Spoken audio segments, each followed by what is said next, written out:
യോഹന്നാന്റെ സുവിശേഷം 19-ാം അധ്യായത്തിൽ നിന്നുമാണ്. കഴിഞ്ഞ இரவு வேளையில நாம் தியானித்தது யோவான் சுவிசேஷம் 19-ാം അധികാരത്തിലിருந்து. അതിന്റെ 17, 18, 19 വാക്യങ്ങളാണ്. அந்த 17, 18, 19 வசனங்கள்.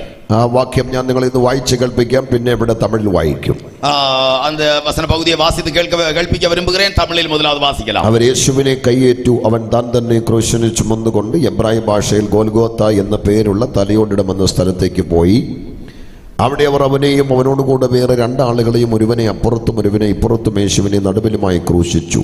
പീലാത്തോസ് ഒരു മേലെടുത്ത് എഴുതി ക്രൂശന്മേൽ പതിപ്പിച്ചു. അതിൽ നസ്രയനായ യേശു യഹൂദന്മാരുടെ രാജാവ് എന്ന് എഴുതിയിരുന്നു.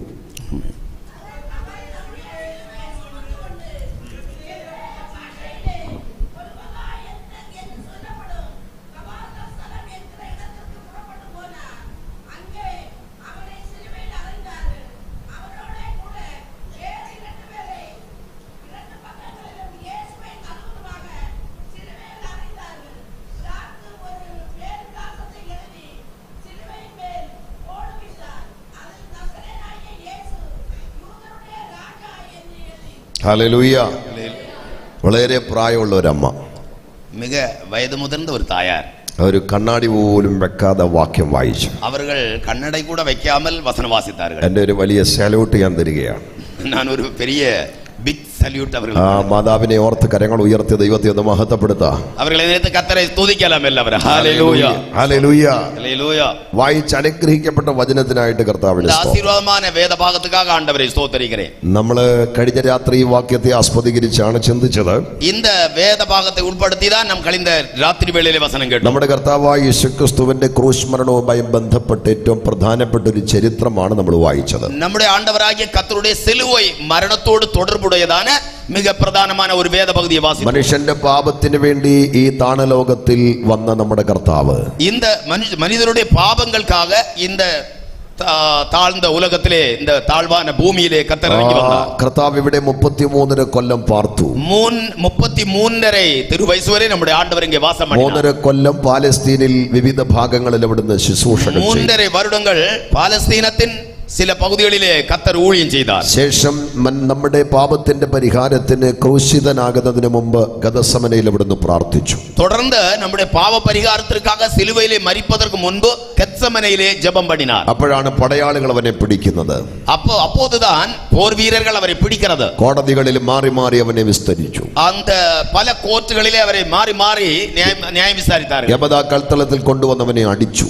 அந்த கபாலஸ்தலம் என்கிற கொல்கொதா என்கிற இடத்திலே அவரை கொண்டு வந்து அடித்தார்கள். പിന്നെ കാൽവറിയിൽ അവനെ ക്രൂശിച്ചു. பிறகு கல்வாரி மலையிலே அவரை சிலுவையில் அறைந்தார்கள். അവനെ ക്രൂശിച്ച ശേഷം പീലാത്തോസ് 3 ഭാഷയിൽ ഒരു മേലെഴുത്തെഴുതി അവന്റെ ക്രൂശിൽ വെച്ചു. அவரை சிலுவையில் அறைந்த பின்பு பிலாத்து ஒரு மேல் விலாசத்தை 3 ഭാഷകളിൽ എഴുതി அந்த സിലുവയിലെ മാട്ടിനാൻ. ആ മേലെഴുത്തിന്റെ പൂർണ്ണ രൂപമാണ് നമ്മൾ ചിന്തിക്കുന്നത്. அந்த மேலெழுத்தினுடைய ஒரு பூர்ணமான ரூபத்தை தான் நாம் தியானிக்கிறோம். നസ്രയനായ യേശു യഹൂദന്മാരുടെ രാജാവ്. നസറേനാകിയ യേശു യൂദരുകളിൻ രാജാ. അപ്പൊ ഈ വായിച്ച വാക്യത്തിലേറെ ശ്രദ്ധേയമായ ഒരു പദമുണ്ട്. இந்த വചന പകുതിയിലെ മിക കവനിക്കக்கூடிய ഒരു പകുതിയുണ്ട്. ആ പദമാണ് കഴിഞ്ഞ രാത്രി നമ്മൾ ചിന്തിക്കാൻ തുടങ്ങിയത്. அந்த பகுதியை தான் கழிந்த இரவு வேளையில் நாம் தியானித்தோம். പീലാത്തോസ് ഒരു മേലെഴുത്തും എഴുതിയെന്നൊരു പദമുണ്ട്. പിലാത്ത് ഒരു മേൽ വിലാസത്തെ എഴുതിന ഒരു പദമുണ്ട്. അപ്പൊ മേലെഴുത്തെന്ന പദത്തെയാണ് നാം വിശദീകരിച്ചു കൊണ്ടിരിക്കുന്നത്. മേൽ വിലാസം എന്ന அந்த പദത്തെ தான் நாம் വിവരമായി കേട്ടുകൊണ്ടിരിக்கிறோம். മേലെഴുത്ത് എന്ന പദത്തിന് 3 ആശയമാണുള്ളത്. മേലെഴുത്ത് എന്ന പദത്തിற்கு 3 അർത്ഥങ്ങളുണ്ട്. അത് കഴിഞ്ഞ രാത്രി ഞാൻ ഓർപ്പിച്ചു. അത് ഞാൻ കഴിഞ്ഞ രാത്രി വേളയിൽ പേസിനേൻ. ഒന്ന്, എഴുതിയതിന് മുകളിൽ എഴുതിയ എഴുത്ത്. എഴുതിയതിന് മുകളിൽ എഴുതിയ എഴുത്ത്. ഒന്ന്, എഴുതിനതற்கு മേൽ എഴുതിനതാണ് എഴുത്ത്. 2, അധികാരികൾ കൊടുത്തുവിടുന്ന കുറിപ്പ്. രണ്ടാമത് അധികാരികൾ കൊടുത്തുവിട്ടതാണ് കുറിപ്പ്. 3, അധികാരികളുടെ കത്ത്. മൂന്നാമത് അധികാരികളിൻ കടിതം.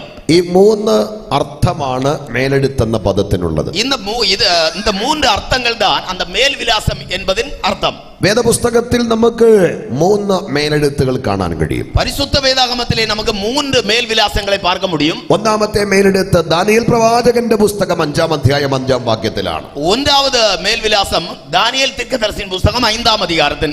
അത് ദാനിയേലിന്റെ നിഗളത്തിനും അശുദ്ധിക്കും എതിരായി ദൈവം തന്റെ കരമയച്ച് എഴുതിപ്പിച്ച എഴുത്താണ്.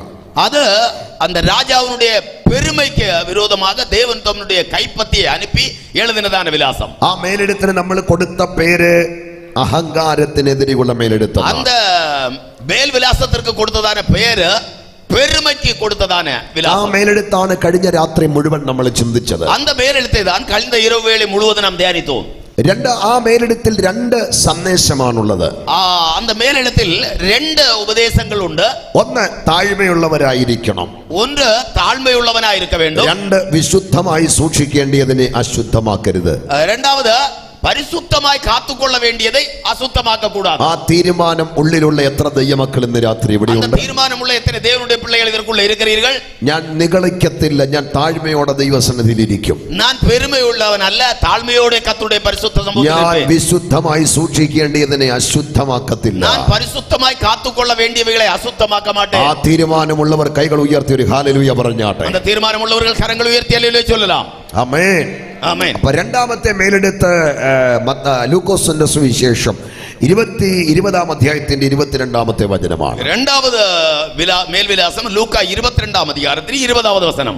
അത് നാണയത്തിൽ പ്രത്യക്ഷപ്പെട്ട മേലെടുത്താണ്. അത് ഒരു നാണയത്തിൽ വെളിപ്പെട്ടതാണ് ഒരു മേൽവിലാസം. ആ മേലെടുത്തിന് നമ്മൾ കൊടുത്ത പേര് അവകാശത്തിന്റെ മേലെടുത്ത്. அந்த മേൽവിലാസത്തിற்கு நாம் ഇട്ടதான പേര് ഉരിമയിൻ മേൽവിലാസം. അതിന്റെ സന്ദേശം എന്ന് പറയുന്നത് നമ്മൾ ദൈവത്തിന്റെ ദാനമാണ്.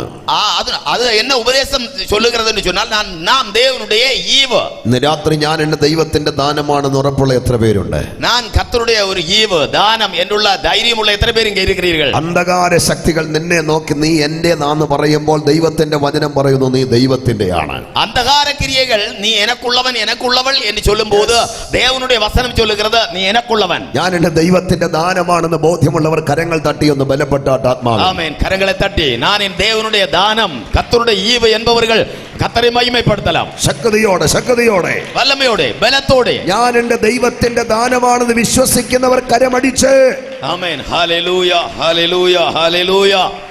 ആമേൻ. ഞാൻ എൻ ദേവനുடைய ஈவு കർത്തരുടെ ദാനം என்பவர்கள் സന്തോഷമായി കരങ്ങളെ തട്ടി തുതിக்கலாம். സന്തോഷത്തോടെ ദൈവത്തെ ആരാധിക്കാം. സന്തോഷത്തോടെ കർത്തരെ ആരാധിക്കണം. മൂന്നാമത്തെ മേലെടുത്ത യോഹന്നാന്റെ സുവിശേഷം 19-ാം അധ്യായത്തിന്റെ 17 തൊട്ട് 19 വരെയുള്ള വാക്യത്തിലാണ്. മൂന്നാമത് മേൽവിലാസം യോവാൻ സുവിശേഷം 19-ാം അധികാരത്തിൽ 17-ാം വചനത്തിൽ ചൊല്ലപ്പെട്ടിരിക്കുന്നത്. ആ മേലെടുത്തിന് നമ്മൾ കൊടുത്ത പേര് അധികാരത്തിന്റെ മേലെടുത്ത്. அந்த മേൽവിലാസത്തിற்கு നാം കൊടുത്തതാണ് പേർ അധികാരത്തിൻ മേൽവിലാസം. അതിൽ രണ്ട് സന്ദേശമാണുള്ളത്. അതില് രണ്ട് ആലോചനകളുണ്ട്. ഒന്ന് യേശു ദൈവപുത്രൻ, ഒന്ന് യേശു ദേവനുடைய കുമാരൻ, രണ്ട് യേശു യഹൂദന്മാരുടെ രാജാവ്, രണ്ട് യേശു യൂദരുകളിൻ രാജ. ഇന്ന് രാത്രി നമ്മൾ പ്രസംഗിക്കുന്ന യേശുക്രിസ്തു ദൈവത്തിന്റെ പുത്രനാണ്. നാം ഇന്റെ രൗവേളയിലെ പ്രസംഗം കേൾക്കുന്നതാണ് കർത്താവായ യേശു ദേവനുடைய കുമാരൻ. യേശു രാജാതിരാജാവാണ്. യേശു രാജാതിരാജാവാനവൻ. ഉറക്കെ എന്ന് പറഞ്ഞ യേശു ദൈവപുത്രൻ. സത്യമായി ചൊല്ലുங்கள் യേശു ദേവനുடைய കുമാരൻ. ഉറക്കെ പറഞ്ഞ യേശു രാജാതിരാജാവ്. ഇത് രണ്ട് ഉറക്കെ എന്ന് പറയണം. യേശു ദൈവപുത്രൻ, യേശു രാജാതിരാജാവ്. യേശു ദേവനുடைய കുമാരൻ, യേശു രാജാതിരാജ. അത് വിശ്വസിക്കുന്നവർ കരമുയർത്തി ഹല്ലേലൂയ പറഞ്ഞാട്ടെ. ഹല്ലേലൂയ. യേശു രാജാതിരാജാവ് മാത്രമല്ല കേട്ടോ, മുഴു ലോകത്തെയും നീതിയോടെ ഭരിക്കുന്ന രാജാവായി യേശു ഭരണത്തിന് വരാൻ പോകുകയാണ്. യേശു വെറും രാജാവല്ല, മുഴു ഉലകത്തെയും அப்படியே ആളുകை செய்கிறவராகிய ராஜாதிராஜா. അത് പറഞ്ഞാണ് ഇന്ന് രാത്രി നമ്മൾ ആരാധിക്കാൻ പോകുന്നത്. அதை சொல்லிதான் இந்த இரவுகளில் நாம் கர்த்தரை ஆராதிக்க போகிறோம். ഒരു രാജാവ് നീതിയോടെ വാഴും.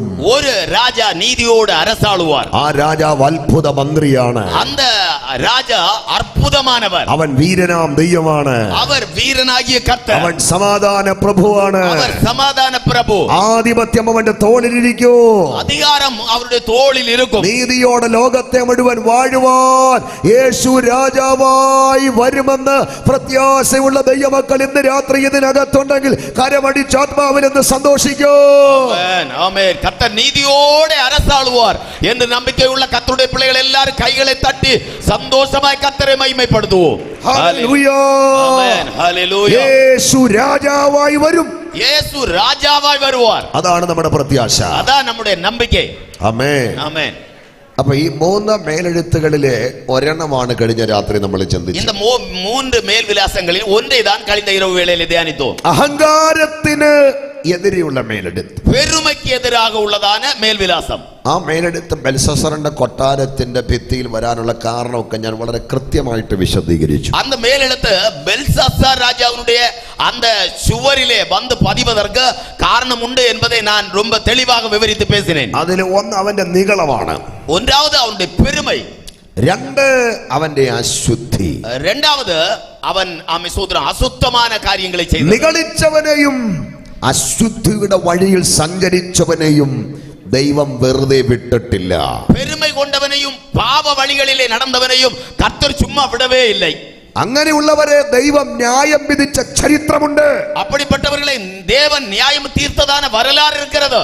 നിഗളിച്ചവനും അശുദ്ധി ചെയ്തവനും അഹങ്കരിച്ചവനും ശുഭപ്പെട്ടിട്ടില്ലെന്ന് കാലം തെളിയിച്ചിട്ടുണ്ട്, ചരിത്രം തെളിയിച്ചിട്ടുണ്ട്, സംഭവങ്ങൾ തെളിയിച്ചിട്ടുണ്ട്. பெருமைப்பட்டவனும் பாவம் செய்தவனும் அகங்காரமாய் நடந்தவனும் அவன் உயர்ந்ததே இல்லை என்று கர்த்தருடைய வேதத்திலே தெளிவாய் நாம் கவனிக்கிறோம். അതുകൊണ്ട് അഹങ്കാരത്തിനെതിരെയുള്ള മേലെടുത്ത് മുഴു ലോകത്തോടും സംസാരിക്കുന്ന സന്ദേശം താഴ്മയുള്ളവരായിരിക്കുക, വിശുദ്ധിയുള്ളവരായിരിക്കുക. ஆகையால் பெருமை உள்ளவர்களாய் இருக்கிறவர்களுக்கு சொல்லப்படுகிறதான தேவனுடைய ஆலோசனை கர்த்தருக்கு முன்பாக தாழுங்கள், தாழ்மையாயிருங்கள் என்பதுதான். ഹല്ലേലൂയ. ஹல்லேலூயா.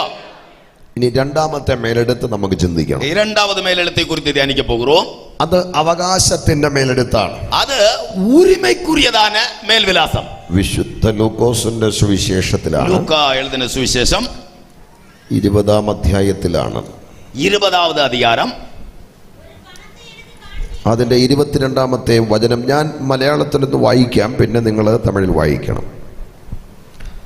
ஃபர்ஸ்ட் மலையாளத்தில் வாசித்த பின்பு தமிழில் ஒரு ஆளுக்கு வாசிக்கலாம்.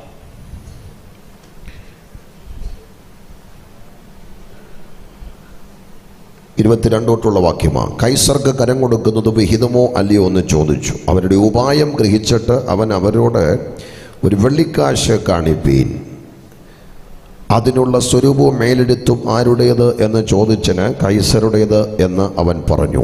എന്നാൽ കൈസർക്കുള്ളത് കൈസർക്കും ദൈവത്തിനുള്ളത് ദൈവത്തിനും കൊടുപ്പീൻ എന്ന് അവരോട് പറഞ്ഞു. 22, 23, 24, 25 വാക്യങ്ങൾ വായിക്കാം.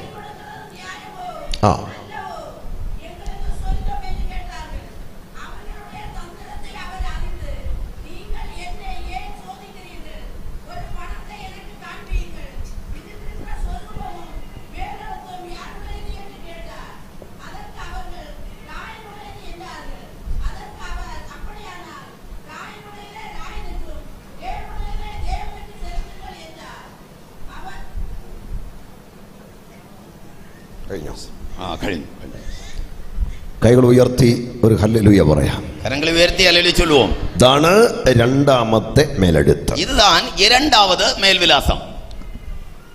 യേശുവിനോട് പരീശന്മാര് ചോദിക്കുകയാണ്, ക്രിസ്തുവിനോട് പരിസേയர்கள் കേട്ടാர்கள், ഗുരു, നീ ദൈവത്തിന്റെ വഴി നേരായി പഠിപ്പിക്കുന്നവനും ഉപദേശങ്ങളിൽ തികവുള്ളവനുമായതുകൊണ്ട് ഒരു സംശയം ചോദിക്കാനുണ്ട്. போதகரே, நீர் உபதேசங்களில் செம்மையானவராய் இருப்பதினாலே உம்மிடத்தில் ஒரு கேள்வி கேட்கிறோம். ചോദ്യം എന്താണ്? കൈസർക്ക് കരം കൊടുക്കുന്നത് വിഹിതമോ അല്ലയോ? ராயனுக்கு கரம் கொடுப்பது நியாயமோ அல்லவோ என்று கேட்டார்கள். ഇത് ഉത്തരം കിട്ടാൻ വേണ്ടി ചോദിച്ച ചോദ്യമല്ല, യേശുവിനെ വാക്കിൽ കൊടുക്കാൻ ചോദിച്ച ചോദ്യമാണ്. இது இயேசு கிறிஸ்துவினிடத்திலிருந்து அதனுடைய காரியத்தை தெரிந்து கொள்ள வேண்டும் என்று கேட்டதல்ல, இயேசு கிறிஸ்துவை வாக்கில் பிடிப்பதற்காக அவர்கள் கேட்டார்கள். ഈ വാക്കിൽ കൊടുക്കാൻ ചോദിക്കുന്ന ആളുകൾ അന്നും ഉണ്ട്, ഇന്നും ഉണ്ട്. വാർത്തകളിൽ പിടിപ്പதற்காக കേൾവി കേൾക്കുന്നവர்கள் അന്നും இருந்தார்கள், ഇന്നും இருக்கிறார்கள். എൻ്റെ ഒരു സ്നേഹിതൻ പ്രസംഗിച്ച് ശേഷം വിയർത്ത് കുളിച്ച് ക്ഷീണിതനായി വണ്ടിക്കടുത്തോട്ട് പോകുമ്പോൾ പ്രസംഗം കേട്ട ഒരാൾ എൻ്റെ സ്നേഹിതനോട് ഒരു സംശയം ചോദിച്ചു, ആദാമിന്റെ അളിയന്റെ പേരെന്നാന്ന്. പാസ്റ്ററുടെ സ്നേഹിതൻ ഒരാളുടെ മറ്റൊരുവർ കേട്ടാർ, ആദാമിനുடைய മച്ചാനുடைய പേരെന്നാണ്. അപ്പൊ എന്റെ സ്നേഹിതൻ പറഞ്ഞു, നീ വല്ലോന്റെ അളിയന്റെ പേര് തിറക്കി അടക്കാം, നിന്റെ അളിയന് വേണ്ടി പ്രാർത്ഥിക്കാൻ പറഞ്ഞു. നീ மற்றவர்களுடைய மச்சானுடைய காரியத்தை விட்டு உன்னுடைய மச்சானுக்காக ஜெபம் பண்ணுன்னு சொன்னார்கள். അപ്പൊ വാക്കിൽ കൊടുക്കാൻ ചോദിക്കുന്നവർ അന്നും ഉണ്ട് ഇന്നും ഉണ്ട്. வார்த்தையில் பிடிப்பதற்காக கேள்வி கேட்கிறவர்கள் அன்றும் இன்றும் இருந்தார்கள். പരീശന്മാർ യേശുവിനെ കൊടുക്കാൻ ചോദിച്ച ചോദ്യമാണ് കൈസർക്ക് കരം കൊടുക്കുന്നത് വിഹിതമോ? பரிசேயர்கள் இயேசு கிறிஸ்துவை வார்த்தையில் பிடிப்பதற்காக கேட்ட கேள்விதான் ராயனுக்கு வரி கொடுப்பது நியாயமோ அல்லவோ. എന്താണ് ഈ ചോദ്യത്തിന്റെ പശ്ചാത്തലം? இந்த கேள்வியினுடையதான விசதமான காரியம் என்ன? ഈ ചോദ്യത്തിന്റെ പശ്ചാത്തലം ഞാൻ ഓർപ്പിക്കാം. இந்த அதனுடைய அந்த விவரத்தை நான் உங்களுக்கு தெரியப்படுத்துகிறேன். യേശുക്രിസ്തുവിന്റെ പരസ്യ ശുശ്രൂഷ കാലത്ത് ഈ പാലസ്തീൻ മുഴുവൻ റോമ ഗവൺമെന്റിന്റെ അധീനതയിലായിരുന്നു. இயேசு கிறிஸ்துவினுடைய வெளியரங்கமான ஊழியத்தின் காலத்திலே பாலஸ்தீனம் முழுவதும் ரோம அதிகாரத்தின் கீழ் இருந்தது. ഗവൺമെന്റ് ജനത്തിൽ നിന്നും പ്രധാനപ്പെട്ട 3 ടാക്സ് നികുതി ഈടാക്കി. அரசாங்கம் ஜனங்களிடத்தில் இருந்து 3 விதமான கரங்களை பிரித்து கொண்டிருந்தார்கள். ഒന്നാമത്തെ നികുതി എന്ന് പറയുന്നത് തറക്കരമാണ്. തറക്കരം, അതായത് കാർഷിക വരുമാനത്തിന്റെ. ஒன்றாவது அந்த கரம் என்று சொல்வது நிலத்துக்குரியதான அந்த கரம். കാർഷിക വരുമാനത്തിന്റെ 1/5 ഗവൺമെന്റിന് വർഷത്തിലൊരിക്കൽ ടാക്സ് കൊടുക്കണം. பொருளாதாரத்திலுள்ளதான 5ல் 1 ഭാഗத்தை அரசாங்கத்திற்கு 5ல் 1 ഭാഗத்தை கரமாக கொடுக்க வேண்டும். രണ്ടാമത്തെ നികുതി ആൾക്കരം. இரண்டாவது ஆட்களுக்குரியதான கரம். വ്യക്തിയുടെ വരുമാനത്തിന്റെ 1% ഗവൺമെന്റിന് ടാക്സ് ആയി കൊടുക്കണം. ஒவ்வொரு ஆட்களுடைய வருமானத்தின் ஒரு பகுதியை அரசாங்கத்திற்கு கொடுக்க வேண்டும். മൂന്നാമത്തെ നികുതി തലവരിയാണ്. மூன்றாவது கரம் என்று சொல்வது ஒவ்வொரு தலைக்கும் உரியதான கரம். എന്ന് പറഞ്ഞാൽ 14 വയസ്സ് മുതൽ 60 വയസ്സ് വരെ സ്ത്രീകളും 15 വയസ്സ് മുതൽ 65 വയസ്സുള്ള പുരുഷന്മാരും ഒരു തലയ്ക്ക് 1 വെള്ളിക്കാശ് വെച്ച് കരം കൊടുക്കണം. அந்த அளவிலுள்ள பிராயத்திலுள்ளதான புருஷன்மாரும் ஸ்திரீகளும் ஒவ்வொருவரும் 1 காசு வீதமாக கவர்மெண்ட்டுக்கு கரம் கொடுக்க வேண்டும். ആമേൻ ആമേൻ. കൃത്യമായിട്ടാണോ പറഞ്ഞത്? ആമാ പറഞ്ഞു. ഈ മൂന്നാമത്തെ നികുതിയെ ചൊല്ലിയാണ് ഇവിടെ പ്രശ്നം ഉണ്ടായത്. இந்த மூன்றாவது பாகத்திலுள்ளதான அந்த கரத்தை சொல்லிதான் இங்கு பிரச்சனை உண்டானது. ഹല്ലേലൂയ, ஆமென், ഹല്ലേലൂയ. ஆமென். ഈ യഹൂദന്മാരെ സംബന്ധിച്ചിടത്തോളം അവർക്കൊരു വിശ്വാസമുണ്ട്. யூதர்களை எடுத்தால் அவர்களுக்கு ஒரு நம்பிக்கை உண்டு. അവർ ദൈവത്തിന്റെ നേരിട്ടുള്ള ഭരണത്തിന് കീഴിലുള്ളവരാണ്. அவர்கள் தேவன் நேரடியாக ஆளுகை செய்கிற அந்த அதிகாரத்துக்கு கீழே இருக்கிறார்கள். മഹാദൈവമാണ് അവരുടെ രാജാവ്. பெரிய தேவனாகிய கர்த்தர் தான் அவர்களுடைய ராஜா. കൈസറെ അവരുടെ രാജാവായിട്ട് അവർ അംഗീകരിച്ചിട്ടില്ല. ராயனை ஒருபோதும் அவர்களுடைய ராஜாவாய் அவர்கள் ஏற்றுக்கொண்டதில்லை. അതുകൊണ്ട് തന്നെ കൈസർക്ക് കരം കൊടുക്കാൻ അവർ ആഗ്രഹിച്ചില്ല. ஆகையால் ராயனுக்கு கரம் கொடுப்பதை அவர்கள் அனுமதிக்கவில்லை. അപ്പൊ കൈസർക്ക് കരം കൊടുക്കണമെന്ന് നിയമം. ராயனுக்கு வரி கொடுக்க வேண்டும் என்பது சட்டம். കൈസർക്ക് കരം കൊടുക്കത്തില്ലെന്ന യഹൂദന്റെ വിശ്വാസം. ராயனுக்கு கரம் கொடுக்க மாட்டோம் என்பது யூதர்களுடைய விசுவாசம். ഒരു വലിയ പ്രശ്നം അവിടെ ഉണ്ടാകാൻ പോവാ. இது அங்கே ஒரு பெரிய பிரச்சனை உண்டாக போகிறது. ഒരു പക്ഷേ ഒരു വംശീയ കലാപമായി അത് മാറാൻ പോകുകയാണ്. அது ஒரு பெரிய கலகமாய் கூட மாறலாம். ആ പ്രശ്നം പൊട്ടി പുറപ്പെടാൻ പുകഞ്ഞു നിൽക്കുമ്പോൾ യേശു ആ വഴി വന്നു. அந்த பிரச்சனை அப்படியே பொட்டி தகர இருக்கிற வேளையிலே இயேசு அந்த வழியாக வந்தார். ആമേൻ, ஆமென். കൈസർക്ക് അഥവാ യഹൂദന്മാര് കരം കൊടുത്താൽ, ராயனுக்கு யூதர்கள் கரம் கொடுத்தால் അവര് കൈസറുടെ ഭരണത്തിന് കീഴിലുള്ളവരാണെന്ന് ലോകം അറിയും. அவர்கள் ராயனுடைய அதிகாரத்துக்கு உட்பட்டவர்கள் என்று உலகம் அறிந்து கொள்ளும். അത് അവരുടെ വിശ്വാസത്തിന് ക്ഷീണമാണ്. அது அவருடைய விசுவாசத்துக்கு பாதிப்பு. കൊടുക്കത്തില്ലെന്ന് യഹൂദന്റെ വിശ്വാസം. கொடுக்க மாட்டோம் என்பது யூதனுடைய நம்பிக்கை. കരം കൊടുക്കണമെന്ന് നിയമം. கரம் கொடுக்க வேண்டும் என்ற சட்டம் പ്രശ്നം അഗ്നിപർവ്വതം പോലെ പുകയുകയാണ്. அது பயங்கரமாய் அப்படியே அமிசோத்ர கலகமா இருக்கிறது. ഏത് നിമിഷവും ആ പ്രശ്നം പൊട്ടി പുറപ്പെടാം. எந்த வேளையிலும் அந்த கலகம் ஆமே பயங்கரமாய் மாறலாம். ആ സമയം യേശു അതുവഴി വന്നു. அந்த நேரத்தில் இயேசு அந்த வழியாக வந்தார். യേശുവിന്റെ വരവ് കണ്ടവനെ വാക്കിൽ കൊടുക്കാൻ പരീശന്മാർ ചോദിച്ചു. இயேசு வருகிறதை பார்த்து அவர்களை வார்த்தையினாலே பிடிப்பதற்கு பரிசேயர்கள் கேட்டார்கள். കൈസർക്ക് കരം കൊടുക്കുന്നത് വിഹിതമോ? ராயனுக்கு கரம் கொடுப்பது நியாயமா? കൊടുക്കാൻ ചോദിച്ച ചോദ്യമാ. அவரை வார்த்தையிலே பிடிப்பதற்காக கேட்ட கேள்வி. അവൻ കുടുങ്ങി എന്ന് പറഞ്ഞ് ചോദിച്ച ചോദ്യമാണ്. அவர் இதிலே பிடிக்கப்பட்டார், பதில் சொல்ல முடியாது என்று அவர்கள் கேட்ட கேள்வி. ചോദ്യം വളരെ ശ്രദ്ധേയമാണ്. ரொம்ப கவனிக்க கூடியதான கேள்வி. കൈസർക്ക് കരം കൊടുക്കുന്നത് വിഹിതമോ? ராயனுக்கு வரி கொடுப்பது நியாயமா? എന്നാണ് യേശു മറുപടി പറയേണ്ടത്? இயேசு எப்படி மறுபடி சொல்ல வேண்டுமா இருந்தது? കൊടുക്കണമെന്നും പറയാൻ പറ്റത്തില്ല, കൊടുക്കണ്ടെന്നും പറയാൻ പറ്റത്തില്ല. കൊടുക്ക വേണ്ടുമെന്നും ചൊല്ല മുടിയാതെ, കൊടുക്ക കൂടാതെന്ന് ചൊല്ല മുടിയാതെ. പാസ്റ്ററെ, കൊടുക്കണമെന്ന് പറഞ്ഞാലും പ്രശ്നമാ, കരം കൊടുക്കണ്ടെന്ന് പറഞ്ഞാലും പ്രശ്നമാ. യേശു കരം കൊടുക്ക വേണ്ടും ചൊന്നാലും പ്രശ്നതാണ്, കരം കൊടുക്ക വേണ്ടാമെന്ന് ചൊന്നാലും அந்த இடத்துல പ്രശ്നതാണ്. മലയാളത്തിൽ പറഞ്ഞാല് ഈ ചെകുത്താനും കടലിനും നടുവിലാ. മലയാളത്തിൽ ചൊന്നാൽ സാത്താനും കടലുക നടുവിലുണ്ട്. കർത്താവിന് ആ ഒരു അവസ്ഥയാ. அப்படிப்பட்டதான ஒரு நிலைமையில இயேசு நிற்கிறார். കൊടുക്കണമെന്ന് പറഞ്ഞാൽ എന്താ സംഭവിക്കുന്ന അറിയാമോ? കൊടുക്ക வேண்டும் என்று சொன்னால் என்ன நடக்கும் தெரியுமா? ജനപ്രീതി നഷ്ടപ്പെടും. அந்த ஜனத்தில் இருந்து அவருக்கு கிடைக்கிறதான அந்த பிரியம் நஷ்டப்படும். യഹൂദന്മാർ അവനെ കല്ലെറിയും. ഈ யூதர்கள் அவரை கல்லறிவார்கள். കൊടുക്കണ്ടെന്ന് പറഞ്ഞാലോ, കൊടുക്ക വേണ്ടാം എന്ന് சொன்னாலോ, രാജ്യദ്രോഹ കുറ്റം അവന്റെ മേൽ ചുമത്തി അവനെ തുറങ്കല്ലടയ്ക്കും. ராஜத்ரோக குற்றம் அவர் மேல் சுமத்தி அவரை கைது பண்ணுவார்கள். ഇതാണ് പ്രശ്നം. இதுதான் அங்கே நடக்கிறது. ഈ സമയത്ത് കർത്താവ് എന്താ പറഞ്ഞത്? இந்த சமயத்தில் அவர் என்ன சொல்ல வேண்டும்? കൊടുക്കണമെന്നും പറഞ്ഞില്ല, കൊടുക്കണ്ടെന്നും പറഞ്ഞില്ല. கொடுக்க வேண்டும் என்று சொல்லவில்லை, கொடுக்க கூடாது என்று சொல்லவில்லை. അവൻ കൊടുത്ത മറുപടിയാണ് ശ്രദ്ധേയം. இயேசு சொன்ன மறுபடி தான் கவனிக்கத்தக்கது. ഈ പ്രശ്നത്തിന്റെ നടുവിൽ കർത്താവ് തന്റെ വിവേചനത്തിന്റെ വരത്തെ ജ്വലിപ്പിച്ചു.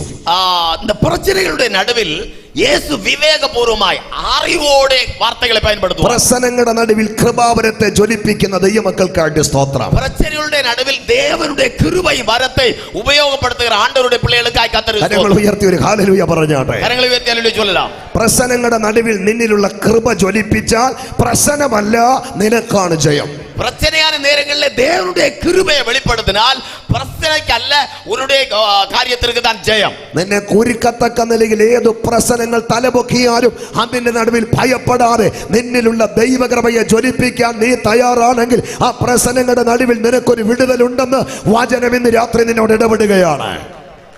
உன்னுடைய பிரச்சனைகள் நடுவிலே நீ தேவனுடைய கிருபையை வெளிப்படுத்துவாயானால் அதிலே நிச்சயமாய் ஜெயம் உண்டு என்று இன்று ராத்திரி வேளையிலே சொல்லுகிறேன். കരങ്ങൾ ഉയർത്തി ഹല്ലേലൂയ പറഞ്ഞാട്ടെ. ഹല്ലേലൂയ. അപ്പൊ കർത്താവ് തന്നിലുള്ള വിവേചന വരത്തെ ജ്വലിപ്പിച്ചു. கர்த்தர் தன்னிலுள்ள அந்த பரிசுத்த அறிவை வெளிப்படுத்தினார். എന്നിട്ട് പറയുകയാണ്, ഞാൻ മറുപടി പറയാം. യേശു சொன்னார், நான் பதில் சொல்லுகிறேன். നിങ്ങള് കൈസർക്ക് കരം കൊടുക്കാൻ ഉപയോഗിക്കുന്ന നാണയം കൊണ്ടുവരാൻ പറഞ്ഞു. நீங்கள் ராயனுக்கு வரி கொடுக்கிறதான அந்த நாணயத்தை கொண்டு வாருங்கள் என்று சொன்னார்.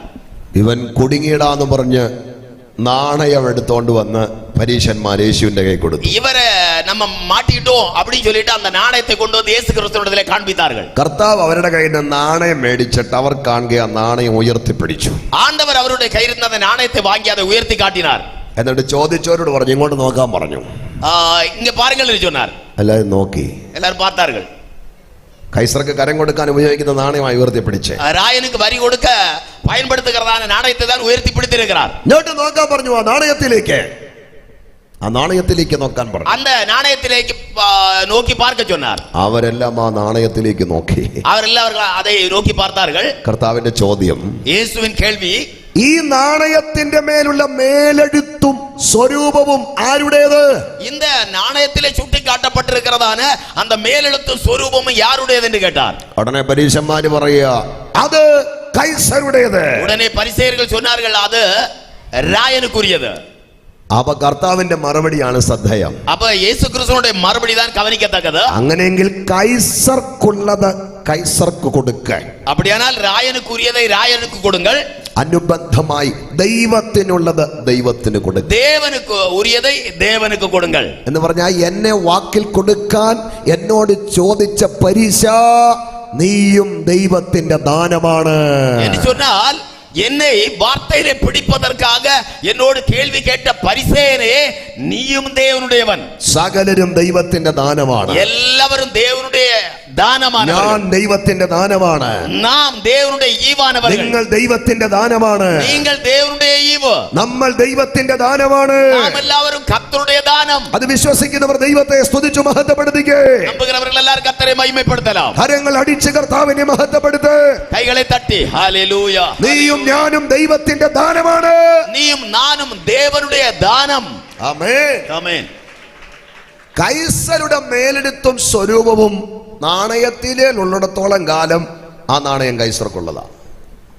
ராயனுடைய தான மேலெழுத்தும் സ്വരൂപமும் அந்த நாணயத்தில் இருக்கிறது வரைக்கும் அது ராயனுக்குரியதா.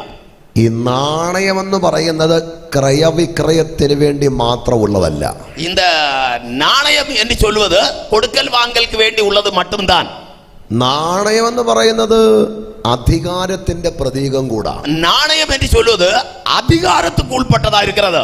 നമ്മുടെ ഇന്ത്യൻ നാണയത്തിൽ ഒരു സ്വരൂപമുണ്ട്. നമ്മുടെ ഇന്ത്യൻ രൂപായി നോട്ടുകളിൽ ഒരു പടമുണ്ട്, ഒരു സ്വരൂപം. ഇന്ത്യൻ നാണയത്തിൽ ഒരു എഴുത്തുണ്ട്. ഇന്ത്യൻ നാണയത്തിലെ ഒരു എഴുത്തുണ്ട്.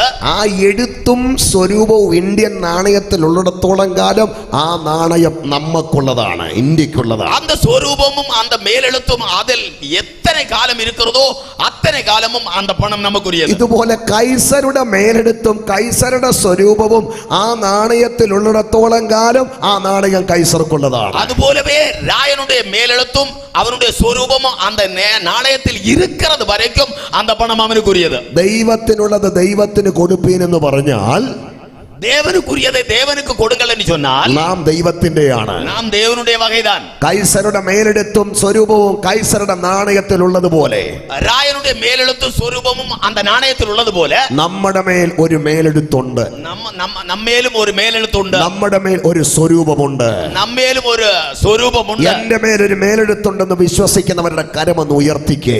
എന്മേൽ அப்படிப்பட்ட ഒരു മേലെഴുത്ത് இருக்கிறது என்று നമ്പുகிற கர்த்தருடைய பிள்ளைகள் എന്റെ മേലൊരു സ്വരൂപമുണ്ടെന്ന് വിശ്വസിക്കുന്നവരുടെ കരമൊന്ന് ഉയർത്തിക്കേ. എന്മേൽ அந்த രൂപത്തിന് അടയാളം ഉണ്ട് എന്ന് നമ്പുகிற കർത്തരുടെ പിള്ളകൾ രാത്രി നമ്മുടെ മേലുള്ള മേലെടുത്ത് ഏതാണ്? നമ്മേലുള്ള മേലെഴുത്ത് ഏത്? നമ്മുടെ മേലുള്ള സ്വരൂപം ഏതാണ്? നമ്മേൽ പതിക്കപ്പെട്ടിരിക്കുന്ന സ്വരൂപം അത് ഏത്? മനുഷ്യന്റെ സ്വരൂപമല്ല, അത് മനുഷ്യരുടെ സ്വരൂപമല്ല, അത് ദൈവത്തിന്റെ സ്വരൂപമാണ്. ദേവന്റെ രൂപം. കരം തട്ടി ആത്മാവിൽ നിന്ന് ബലപ്പെട്ട് ഹല്ലേലൂയ, ഹല്ലേലൂയ. നമ്മുടെ മേലുള്ള മേലെടുത്തും സ്വരൂപവും ദൈവത്തിന്റേതാണ്. നമ്മേൽ പതിയപ്പെട്ടിരിക്കുന്ന മേലെഴുത്തും രൂപവും കർത്തരുടേത്. ബൈബിൾ വ്യക്തമായി പറയുന്നു. ബൈബിൾ തെളിവായി ചൊല്ലുகிறது. ഏതാ നമ്മുടെ മേലുള്ള സ്വരൂപം? നമ്മുടെ മേലുള്ളതാണ് அந்த രൂപം എന്ന് ബൈബിൾ പറയുന്നു. ഇങ്ങനെ നാം നമ്മുടെ സാദൃശ്യത്തിൽ സ്വരൂപത്തിൽ മനുഷ്യനെ ഉണ്ടാക്ക എന്ന് യഹോവ കൽപ്പിച്ചു. പരിശുദ്ധ വേദാഗമത്തിൽ നാം വാസിக்கிறோம். പരിശുദ്ധ വേദാഗമം ചൊല്ലുகிறது നമ്മുടെ രൂപത്തിൻപടി നമ്മുടെ സായലിൻപടി മനുഷ്യനെ ഉണ്ടാക്കുவோமாக. ദൈവം മനുഷ്യനെ സൃഷ്ടിച്ചത് എങ്ങനെയാണ്? ദേവൻ മനുഷ്യനെ ഉണ്ടാക്കിയത് എപ്പടി? ദൈവത്തിന്റെ സാദൃശ്യത്തിലാണ്, ദേവനുடைய രൂപത്തിൽ, ദൈവത്തിന്റെ സ്വരൂപത്തിലാണ്, ദേവനുடைய സായലിൽ. എന്താണ് മനുഷ്യന്റെ മേലുള്ള ദൈവത്തിന്റെ സ്വരൂപം?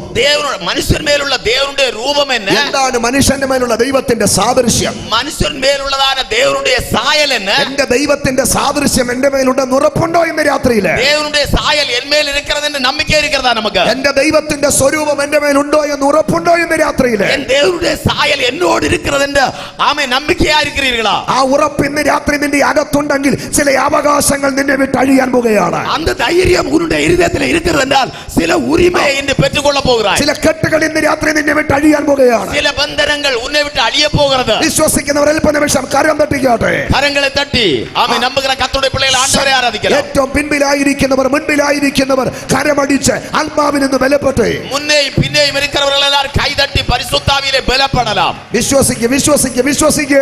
നമ്പുவோம், നമ്പുவோம். കരങ്ങളെ തട്ടി തുതിക്കണം. എന്റെ ദൈവത്തിന്റെ സ്വരൂപം എന്റെ മേലുണ്ട്. എന്നുடைய ദേവനുடைய സായൽ എന്മേൽ ഇരിക്കുന്നത്. എന്റെ ദൈവത്തിന്റെ സ്വരൂപം എന്റെ മേലുണ്ട്. എൻ കർത്തരുടെ രൂപം എന്നോട് ഇരിക്കുന്നത്. എന്റെ ദൈവത്തിന്റെ സ്വരൂപം എന്റെ മേലുണ്ട്. എൻ ദേവനുடைய രൂപം എന്നിൽ ഇരിക്കുന്നത്. എന്താണ് നമ്മുടെ മേലുള്ള ദൈവത്തിന്റെ സ്വരൂപം? നമ്മേലുള്ള ദേവനുடைய രൂപം എന്നാൽ എന്ന? ആമേൻ. ആമേൻ. നമ്മുടെ മേലുള്ള ദൈവത്തിന്റെ സ്വരൂപം എന്താന്ന് ചോദിച്ചാൽ സകലത്തെയും അടക്കി വാഴാനുള്ള അധികാരമാണ്. നമ്മേലുള്ള ദേവനുடைய രൂപം എന്ന് ചൊല്ലുന്നത് എല്ലാവற்றையும் ആളുകை ചെയ്യக்கூடிയതാണ് അധികാരം. ആമേൻ, ആമേൻ. മൃഗങ്ങളല്ല സകലത്തെയും അടക്കി വാഴുന്നത്, മനുഷ്യനാണ്. മൃഗങ്ങളല്ല എല്ലാവற்றைയും ആളുகிறது മനുഷ്യர்கள். മനുഷ്യനെ സൃഷ്ടിച്ചിട്ട് ദൈവം പറയുകയാണ്, മനുഷ്യനെ ഉണ്ടാക്കിയ ദേവൻ ചൊന്നാർ, നീ സന്താന പുഷ്ടിയുള്ളവനായി പെരുകി സകലത്തെയും അടക്കി വാഴുക. നിങ്ങൾ പലുകി പെരുകി എല്ലാവற்றையும் ആണ്ടുകൊള്ളുങ്ങൾ. സകലത്തെയും അടക്കി വാഴാനുള്ള അധികാരമാണ് ദൈവത്തിന്റെ സാദൃശ്യ സ്വരൂപവും. എല്ലാവற்றையும் അടക്കി ആളக்கூடிയതാണ്, ആണ്ടുകൊള്ളக்கூடிയതാണ് അധികാരം താൻ ദേവനുடைய രൂപമും സായലും. മനുഷ്യൻ സകലത്തെയും അടക്കി വാഴുകല്ലേ? മനുഷ്യൻ എല്ലാവற்றையும் ആളുகிறாനല്ലവാ? ഹല്ലേലൂയ, ആമേൻ, ഹല്ലേലൂയ. ആമേൻ. അതാണ് അധികാരം എന്ന് പറയുന്നത്. അതാണ് അധികാരം എന്ന് ചൊല്ലുന്നത്. ഞാൻ ഈ കഴിഞ്ഞ ദിവസം ഒരു യോഗത്തിൽ പ്രസംഗിക്കാൻ പോയപ്പോൾ ഒരു ആന വഴിയിൽ നിന്ന് തടി പിടിക്കുകയാണ്. ഞാൻ കഴിഞ്ഞ ഒരു നാളിലെ ഒരിടത്തേക്ക് പ്രസംഗം പണ്ട് പോയിക്കൊണ്ടിരിക്കുമ്പോൾ യാനൈ തടിയെ ഇളുത്തുകൊണ്ടിരുന്നത്. അത് വണ്ടിക്ക് നേരെ വരികയാണ്. അത് ഇളുത്തുകൊണ്ട് വണ്ടിക്ക് നേരെ വരുகிறது. അതിന്റെ വരവ് കണ്ടപ്പോൾ എനിക്കൊരു ഭയം തോന്നി. അത് അപ്പടി വരുന്നതെ പാർത്ത് ഞാൻ ഒന്ന് ഭയപ്പെട്ടേൻ. പെട്ടെന്ന് അതിന്റെ പാപ്പാൻ അതിന്റെ മുമ്പിൽ നിന്നിട്ട് ഇടത്താനെന്ന് പറഞ്ഞപ്പോൾ അത് ഓട്ടോമാറ്റിക് തിരിഞ്ഞു. அது அதனுடைய பாகன் அதை இடது பாகம் திரும்பு அப்படி சொன்னபோது அது ஆட்டோமேட்டிக்காக திரும்பினது. കൊതുക് പോലിരിക്കുന്ന ഒരു പാപ്പാൻ, ஒரு கொசுவை போல இருக்கிறான் அந்த பாகன். തോട്ടിയുടെ അത്രയും പോലും വണ്ണമില്ല. அது அந்த கோலின் அளவு கூட அவன் பருமன் அல்ல. അവൻ ആനയുടെ കാലിന്റെ പുറകിൽ നിന്ന് അയാളെ കാണാൻ പോലും ഇല്ല, അത്രയും ചെറിയൊരു മനുഷ്യൻ. ആനയുടെ ഒരു കാലിൻ പിന്നാലെ അവൻ നിന്നാൽ അവനെ കാണവേ ഇല്ല, അവളോ ചിന്ന മനുഷ്യൻ. കൊതുക് പോലൊരു മനുഷ്യൻ മല പോലത്തെ ആനയോട് ഇടത്തെന്ന് പറഞ്ഞപ്പോ അത് തിരിഞ്ഞു. கொசு போல உள்ளதான மனுஷன் மலை போலுள்ளதான யானையை பார்த்து இடப்பக்கம் திரும்ப அப்படி சொன்னபோது அது திரும்பினது. സകലത്തെയും അടക്കി വാഴാനുള്ള അധികാരം, எல்லாவற்றையும் அடக்கி ஆளக்கூடிய அதிகாரம், അതാണ് ദൈവത്തിന്റെ സ്വരൂപം. മനസ്സിലായോ? அதுதான் தேவனுடைய ரூபம். புரிந்ததா? നിന്നെ വെറുതെ സൃഷ്ടിച്ചതല്ല, നിങ്ങൾ ചുമ്മാ ഉണ്ടാക്കപ്പെട്ടവர்கள் അല്ല. ആമേൻ. ആമേൻ. നിന്നെ സൃഷ്ടിച്ച ദൈവത്തിന്റെ സ്വരൂപത്തിലാണ്. ഉന്നെ ഉണ്ടാക്കിയത് ദേവനുடைய രൂപത്തിൽ. നിന്നെ സൃഷ്ടിച്ച ദൈവത്തിന്റെ സാദൃശ്യത്തിലാണ്. ഉന്നെ ഉണ്ടാക്കിയത് ദേവനുடைய സായലിൽ. കൈസറുടെ മേലെടുത്ത കൈസറുടെ സ്വരൂപം ആ നാണയത്തിൽ ഉള്ളിടത്തോളം കാലം, രായനുடைய മേലെഴുത്തും அந்த സ്വരൂപமும் அந்த നാണയത്തിൽ ഇരിക്കും ആ വരയ്ക്കും. നാണയം കൈസർക്കുള്ളതാണെങ്കിൽ, அந்த നാണയം രായനുக்குரியதென்றால், ഇന്ന് രാത്രി ദൈവത്തിന്റെ സ്വരൂപം നിന്റെ മേലുണ്ടെങ്കിൽ, இந்த இரவுகளிலே பிரசங்கம் கேட்கிற தேவனுடைய பிள்ளை, ദൈവത്തിന്റെ മേലെടുത്ത് നിന്റെ മേലുണ്ടെങ്കിൽ, தேவனுடைய மேலெழுத்து உன்மேல் இருக்குமானால், ഇന്ന് രാത്രി നീ ഒരു ശക്തിക്കുമുള്ളതല്ല, ഇന്ന് രാത്രി നീ ദൈവത്തിനുള്ളതാണ്. നീ വേറെ ഒരു വല്ലമയ്ക്ക് ഉൾപ്പെട്ടവൻ അല്ല, നീ ദേവനുക്കുரியവൻ. ഇന്ന് രാത്രി നീ ദൈവത്തിന്റെ ദാനമാണ്. இந்த இரவுகளிலே புரிந்துகொள், നീ കർത്തരുടെ ദാനം. വിശ്വസിക്കുന്നവർ അല്പനിമിഷം കരമൊന്നടിച്ചാട്ടെ, കൈകളെ തട്ടി കർത്തരെ മഹിമപ്പെടുത്തുவோம். ഓരോ ശക്തിയോടെ, വല്ലമയോടെ, വല്ലമയോടെ. കൃപ കൃപ കൃപ കൃപ കൃപ കൃപ കൃപ കൃപ.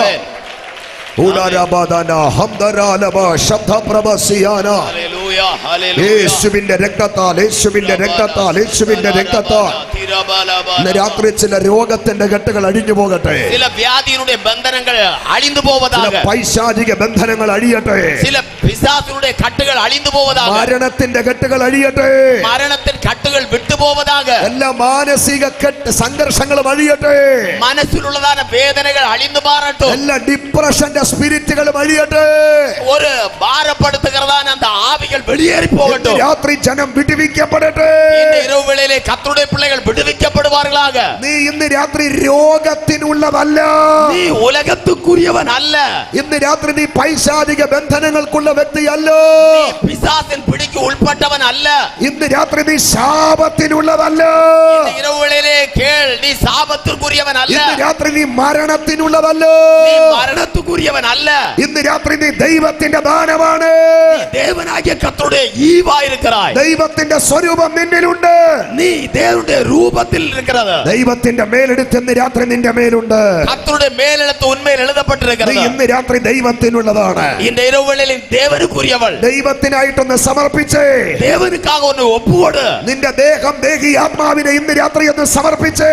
தேவனாയ കർത്തരുടെ ആവിയാനവർക്കുള്ളായി ഒന്ന് ഒപ്പുകൊടുപ്പായാക.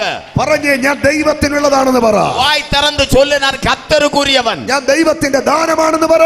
ഞാൻ ദേവന്റെ ഈവി എന്ന് വായ് തുറന്ന് ചൊല്ല്. ചില രോഗത്തിന്റെ കെട്ടുകൾ യേശുവിന്റെ നാമത്തിൽ ഇന്ന് രാത്രി അഴിയുകയാണ്. ചില വ്യാധികൾ കർത്തരുടെ നാമത്തിലെ ഇന്ന് ഇരവുകളിൽ വിട്ടുപോകുന്നത്. രോഗം നിന്നെ നോക്കി നീ എന്റേതാന്ന് പറയുമ്പോൾ, ഹല്ലേലൂയ, ഹല്ലേലൂയ.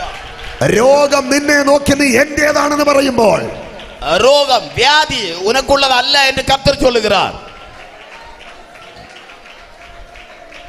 കൃപ കൃപ കൃപ കൃപ Praise the Lord. Hallelujah, hallelujah.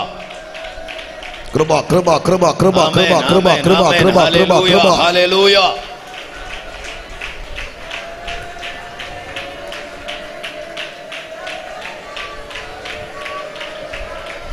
ആ ഒരു വെളിപ്പാട് ഇന്ന് രാത്രി അകത്തോട്ട് കയറട്ടെ. அந்த வெளிச்சம் இருதயத்துக்குள்ளே இந்த இரவுவேளையிலே ஏறட்டும். ഞാൻ ദൈവത്തിന്റെ ദാനമാണെന്നുള്ള വെളിപ്പാട്, ഞാൻ ദേവനാകിയ കർത്തരുടെ ദാനമാനവൻ. ദൈവത്തിന്റെ സ്വരൂപവും മേലെടുത്തും എന്റെ മേലുള്ളത് കൊണ്ട്, ദേവനുடைய മേൽവിലാസമും അവരുടെ രൂപവും എനിക്കുള്ള ഇരിക്കുന്നത്. ഞാൻ ദൈവത്തിന്റെ സ്വരൂപത്തിലും സാദൃശ്യത്തിലും സൃഷ്ടിക്കപ്പെട്ട വ്യക്തിയായതുകൊണ്ട്, ഞാൻ ദേവനുடைய രൂപത്തിലും സായലിലും ഉണ്ടാക്കപ്പെട്ട ആളായതിനാൽ ദൈവത്തിനുള്ളതാണെന്നുള്ളൊരു വെളിപ്പാട് അകത്തേക്ക് കയറട്ടെ. ഞാൻ ദേവനാകിയ കർത്തരുക്കുரியവൻ, കർത്തരുക്കുரியവൾ എന്റെ ഒരു വെളിപ്പെടുത്തൽ നമുക്കുള്ളേ ഉണ്ടാകട്ടെ. വെളിപ്പാട് നിന്റെ അകത്തോട്ട് കയറുമ്പോൾ, அந்த வெளிச்சம் நமக்குள்ளே ഉണ്ടാകുമ്പോൾ അത് നിന്നിലൊരു രോഗസൗഖ്യമായിട്ട് വ്യാപരിക്കും. ഒരു വിടുതലയാക, ഒരു സുഖമാക അത് ഉங்களுக்குள்ளே വ്യാപരിക്കും. അത് നിന്നിലൊരു പ്രത്യേക ദൈവശക്തിയായിട്ട് വ്യാപരിക്കും. അത് ഒരു ദേവനുடைய വല്ലമയായി ഉங்களுக்குள்ளே ஊடுருவி பாயும். ഹല്ലേലൂയ. ആമേൻ. അപ്പൊ കർത്താവ് പറയുന്നൊരു കാര്യമുണ്ട്. கர்த்தர் சொல்லுகிற ஒரு விஷயமுண்டு. ഈ നാണയത്തിന്റെ മേലുള്ള മേലെഴുത്തും സ്വരൂപവും ആരുടേത്? இந்த நாணயத்தில் இருக்கிறதான மேலெழுத்தும் ரூபமும் யாருடையது? അത് കൈസറുടേതാണ്. அது ராயனுக்குரியது. ഉടനെ കർത്താവ് പറയുകയാണ്, അങ്ങനെയെങ്കിൽ കൈസർക്കുള്ളത് കൈസർക്ക് കൊടുക്കും. உடனே இயேசு சொன்னார், அப்படி என்றால் ராயனுக்குரியதை ராயனுக்கு செலுத்துங்கள், ദൈവത്തിനുടെ ദൈവത്തിന് കൊടുക്കും. தேவனுக்குரியதை தேவனுக்கு கொடுங்கள். കൈസറുടെ മേലെടുത്ത സ്വരൂപവും നാണയത്തിലുള്ളത് പോലെ നിന്റെ മേൽ ദൈവത്തിന്റെ സ്വരൂപമുണ്ട്. ராயனுடைய மேலெழுத்து സ്വരൂപமும் நாணயத்தில் இருக்கிறது போல உன்மேல் தேவனுடைய ரூபமும் சாயலும் உண்டு. അതുകൊണ്ട് നീ നിന്നെ മുഴുവനായി ദൈവത്തിന് കൊടുക്കുക. ஆகையால் உன்னையே நீ தேவனாகிய கர்த்தருக்கு அர்ப்பணிப்பாயாக. അപ്പൊ അവകാശത്തിന്റെ മേലെടുത്ത് നമ്മോട് പറയുന്ന സന്ദേശം, உரிமையினுடைய மேலெழுத்து நம்மோடு சொல்லுகிறதான ஆலோசனை, നാം എല്ലാവരും ഇന്ന് രാത്രി ദൈവത്തിന്റെ ദാനമാണ്. നാം എല്ലാവരും ദേവനാകിയ കർത്തരുടെ ദാനം. വിശ്വസിക്കുന്നവർ കൈകൾ ഉയർത്തി ഒരു ഹല്ലേലൂയ പറഞ്ഞാട്ടെ. ഹല്ലേലൂയ. ശക്തിയോടെ ആമേൻ. ഹല്ലേലൂയ. ഇനി മൂന്നാമത്തെ മേലെടുത്തും കൂടെ പറഞ്ഞ് നമുക്ക് പ്രാർത്ഥിക്കണം. മൂന്നാമത് அந்த மேல் விலாசத்தை கூட தியானித்து நாம் ஜெபிக்க போகிறோம். അത് അധികാരത്തിന്റെ മേലെടുത്താണ്. அது அதிகாரத்தின் மேல் விலாசம். അതിലെ രണ്ട് വിഷയം പല പ്രാവശ്യം ഞാൻ പറഞ്ഞു. അതിലെ രണ്ട് കാര്യങ്ങളെ പല തവണ ഞാൻ சொன்னேன். യേശു ദൈവപുത്രൻ, യേശു യഹൂദന്മാരുടെ രാജാവ്. യേശു ദേവനുடைய കുമാരൻ, യേശു യൂദരുകളിൻ രാജാ. ആ മേലെടുത്ത് യോഹന്നാന്റെ സുവിശേഷം 19-ാം അധ്യായത്തിന്റെ 17 തൊട്ട് താഴോട്ടുള്ള വാക്യത്തിലാണ്. அந்த மேல் விலாசம் யோவான் 19-ஆம் அதிகாரத்தின் 17ஆம் வசனம் முதல் நாம் பார்க்கிறோம். നാം അത് വായിച്ചല്ലോ. நாம் அதை வாசித்தோம் அல்லவா? അവർ യേശുവിനെ കൈയേറ്റു. அங்கே இயேசுவை பிடித்தார்கள். അവൻ താൻ തന്നെ ക്രൂശിനെ ചുമന്നുകൊണ്ട്, அவர் தம்முடைய சிலுவையை சுமந்துകൊണ്ട് എബ്രായ ഭാഷയിൽ ഗോൽഗോത്ത എന്ന പേരുള്ള തലയോടിടമെന്ന സ്ഥലത്തേക്ക് പോയി. എബ്രായ ഭാഷയിലെ കൊൽഗോത എന്ന അർത്ഥമുള്ള കപാലസ്ഥലം എന്ന ഇടത്തിലേക്ക് നടന്നു പോനാർ. അവിടെ അവർ അവനെയും, അங்கே അവர்கள் അവരെയും, ഒരുവനെ അപ്പുറത്തും ഒരുവനെ ഇപ്പുറത്തും, ഒരുവനെ വലപ്പക്കത്തിൽ ഒരുവനെ ഇടപ്പക്കത്തുமாக യേശുവിനെ നടുവിലുമായി ക്രൂശി, യേശുவை നടുവിലുமாக സിലുവയിൽ അറൈந்தார்கள். ക്രൂശിച്ച ശേഷം, സിലുവയിൽ അറൈந்த പിൻപു പിലാത്തോസ് ഒരു മേലെഴുത്തെഴുതി അവന്റെ ക്രൂശിൽ ഒരു മേൽവിലാസത്തെ എടുത്ത് அந்த സിലുവയിൻ മേൽ മാറ്റിവിട്ടാർ. ആ മേലെഴുത്തിൽ എന്താണ് എഴുതിയിരിക്കുന്നത്? അതിൽ എന്നെ എഴുതപ്പെട്ടിരുന്നത്, യേശു യഹൂദന്മാരുടെ രാജാവ്, യേശു യൂദരുകളിൻ രാജാ. കൈ ഉയർത്തി ഉച്ചത്തിൽ ഹല്ലേലൂയ പറഞ്ഞാട്ടെ. ഹല്ലേലൂയ. ആമേൻ. ആമേൻ. ഈ മേലെഴുത്ത് അവനെ കളിയാക്കിക്കൊണ്ട് എഴുതിയതാണ്. இந்த ஏழெழுத்து മേൽവിലാസം യേശുவை പരിഹാസം பண்ணி எழுதி மாட்டினது. അവനെ പരിഹസിച്ച് പുച്ഛിച്ച് എഴുതി വെച്ച എഴുത്താ. അവരെ അർപ്പമായി എണ്ണി പരിഹാസം பண்ணி எழுதி வைத்தது. ആ എഴുത്ത് ആസന്ന ഭാവിയില് യഥാർത്ഥമാകാൻ പോകുകയാണ്. ആനാ அந்த മേൽവിലാസം ഉണ്മയായി മാറപ്പോകുന്നത്. അവിടേക്ക് വന്നാണ് നമ്മൾ ഇന്ന് രാത്രി അവസാനിപ്പിക്കുവാനാണ്. அந்த இடத்திலே வந்துதான் நாம் இந்த இரவுവേളയെ നിറവ് ചെയ്യ പോകുறோம். അപ്പോൾ യേശുവിനെ ക്രൂശിച്ച അനന്തരമാണ് ക്രൂശിന്റെ തലയ്ക്കൽ മേലെഴുത്തിടുന്നത്. യേശുவை சிலுவையில் அறைந்த பின்புதான் அந்த சிலுவையின் மேல் பகுதியிலே அந்த மேல் விலாசத்தை எழுதி வைத்தது. ക്രൂശിച്ച ശേഷം, சிலுவையில் அறைந்த பின்பு. അപ്പൊ എന്താണ് ക്രൂശ് മരണം? சிலுவை மரணம் என்றால் என்ன? ഈ മൂന്നാമത്തെ മേലെഴുത്തിൽ നമ്മൾ ഏറ്റവും അധികം മനസ്സിലാക്കേണ്ടത് ക്രൂശ് മരണത്തെ കുറിച്ചാണ്. சிலுவை மரணத்தை குறித்து தான் அந்த மூன்றாவது மேல் விலாசத்தை குறித்து நாம் அறிய வேண்டியது. എന്താണ് പ്രിയരേ ക്രൂശീകരണം എന്ന് പറഞ്ഞാൽ? சிலுவையில் அறையப்படுதல் என்று சொன்னால் என்ன? നിങ്ങൾക്കെല്ലാം നന്നായിട്ട് അറിയാം ക്രൂശീകരണം എന്താണ്. உங்களுக்கு எல்லாருக்கும் நன்றாய் தெரியும் சிலுவை மரணம் என்றால் என்ன என்று. പാസ്റ്റേഴ്സിനൊക്കെ വളരെ നന്നായിട്ട് അറിയാം. கர்த்தருடைய ஊழியக்காரர்களுக்கு நன்றாக தெரியும். ഞാൻ ഒറ്റ വാക്കിൽ പറയാം ക്രൂശീകരണം എന്നാണെന്ന്. ഒരു വാർത്തയിൽ ഞാൻ சொல்லுகிறேன் സിലുവൈ മരണം എന്നാൽ என்ன என்று. അക്കാലത്തെ ഭീകരമായ കുറ്റം ചെയ്യുന്ന കുറ്റവാളിക്ക് കൊടുക്കുന്ന വലിയ മാരകമായ ഒരു ശിക്ഷയാണ് ക്രൂശ് മരണം. அந்த காலத்திலே கொடிய குற்றவாளிகளுக்கு கொடுக்கிறதான ஒரு கடுமையான தண்டனை தான் சிலுவை மரணம். അന്ന് ഒരു കുറ്റവാളി ക്രൂശ് മരണത്തിന് വിധിക്കപ്പെട്ടാൽ, அன்றைக்கு சிலுவையில் அறையப்படுவதற்காக ஒரு மனுஷன் குற்றவாளியாக தீர்க்கப்பட்டால் അവനെ വെറുതെ പിടിച്ച് തല്ലിക്കൊന്ന് ക്രൂശിക്കത്തില്ല. அவனை சும்மா பிடித்து அவனை அடித்து உதைத்து சிலுவையில் அறைய மாட்டார்கள். അവനെ ക്രൂശിക്കാൻ കൊണ്ടുപോകുന്ന രംഗം ഭയാനകമാണ്. அவனை சிலுவையில் அறைய கொண்டு போகிறதான அந்த தருணம் என்பது பயங்கரம். ചരിത്രത്തിൽ ഇപ്രകാരം എഴുതിയിട്ടുണ്ട്. வரலாறில் இப்படி படிக்கிறோம். അവൻ ചെയ്ത കുറ്റം എന്ത് തന്നെയാണെങ്കിലും, അവൻ ചെയ്ത കുറ്റം എതുവായിരുന്നാലും, ഒരു വലിയ പലകമേൽ എഴുതും. ഒരു പെരിയ പലകയിലെ அதை எழுதுவார்கள்.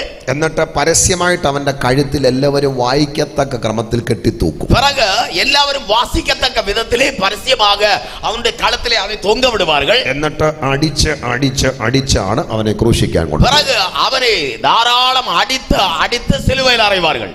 ഉദാഹരണത്തിന് ഞാൻ ക്രൂശ് വിധിക്കപ്പെട്ട കുറ്റവാളിയാണെങ്കിൽ, ഒരു എടുത്തുകാട്ടി ചൊന്നാൽ ഞാൻ ഒരു സിലുവയിൽ അറിയപ്പെട വേണ്ടിയതാണ് ഒരു കുറ്റവാളി എന്നാൽ, ഞാൻ എന്ത് തെറ്റിന്റെ പേരിലാണ് ക്രൂശിക്കപ്പെടുന്നത് സമൂഹം അറിയണം. என்ன தவறு நான் செய்தேன் என்பதை അതായത് ഉലകത്താർ മറ്റു മനുഷ്യர்கள் അറിയ வேண்டும். അതുകൊണ്ട് ഞാൻ ചെയ്ത കുറ്റം എന്ത് തന്നെയാണെങ്കിലും ഒരു പലകമേൽ മുഴുത്ത അക്ഷരത്തിൽ അത് എഴുതും. ஆகையால் நான் செய்த குற்றம் எதுவாக இருந்தாலும் அதை ஒரு பலகையிலே அப்படி எழுதுவார்கள். അതെന്റെ കഴുത്തിൽ തൂക്കിയിട്ട് തല്ലിയാണ് എന്നെ ക്രൂശിക്കാൻ കൊണ്ടുപോകുന്നത്. എന്നെ കഴുത്തിൽ മാറ്റി തൊങ്ക വിട്ട് എന്നെ അടിത്ത് സിലുവയിൽ അറയെ കൊണ്ടുപോവാர்கள். അപ്പൊ കുറ്റവാളിയായ ഞാൻ ക്രൂശ് മരണം വഹിക്കാന് ഈ ക്രൂശും ചുമന്ന് ശിക്ഷാസ്ഥലത്തേക്ക് പോകുമ്പം, അപ്പോ தண்டனைக்குரியதான நான் அந்த சிலுவையை சுமந்து அந்த சிலுவையில் அறையப்படுவதற்காக கொண்டு போகப்படும் போது ഈ കാഴ്ച കാണാൻ ഇരുവശത്തും നൂറുകണക്കിന് ആളുകൾ നിൽക്കും. இதை பார்க்கும்படியாக நூற்றுக்கணக்கான ஆட்கள் ரெண்டு பக்கத்தில் நிற்பார்கள். അവരെല്ലാം കൂടെ ആകാംക്ഷയോടെ തലപൊക്കി നോക്കും. அவர்கள் எல்லாரும் நல்ல எதிர்பார்ப்போடு தலை உயர்த்தி பார்ப்பார்கள். എങ്ങോട്ടാ നോക്കുന്നേ? எங்கே பார்க்கிறார்கள்?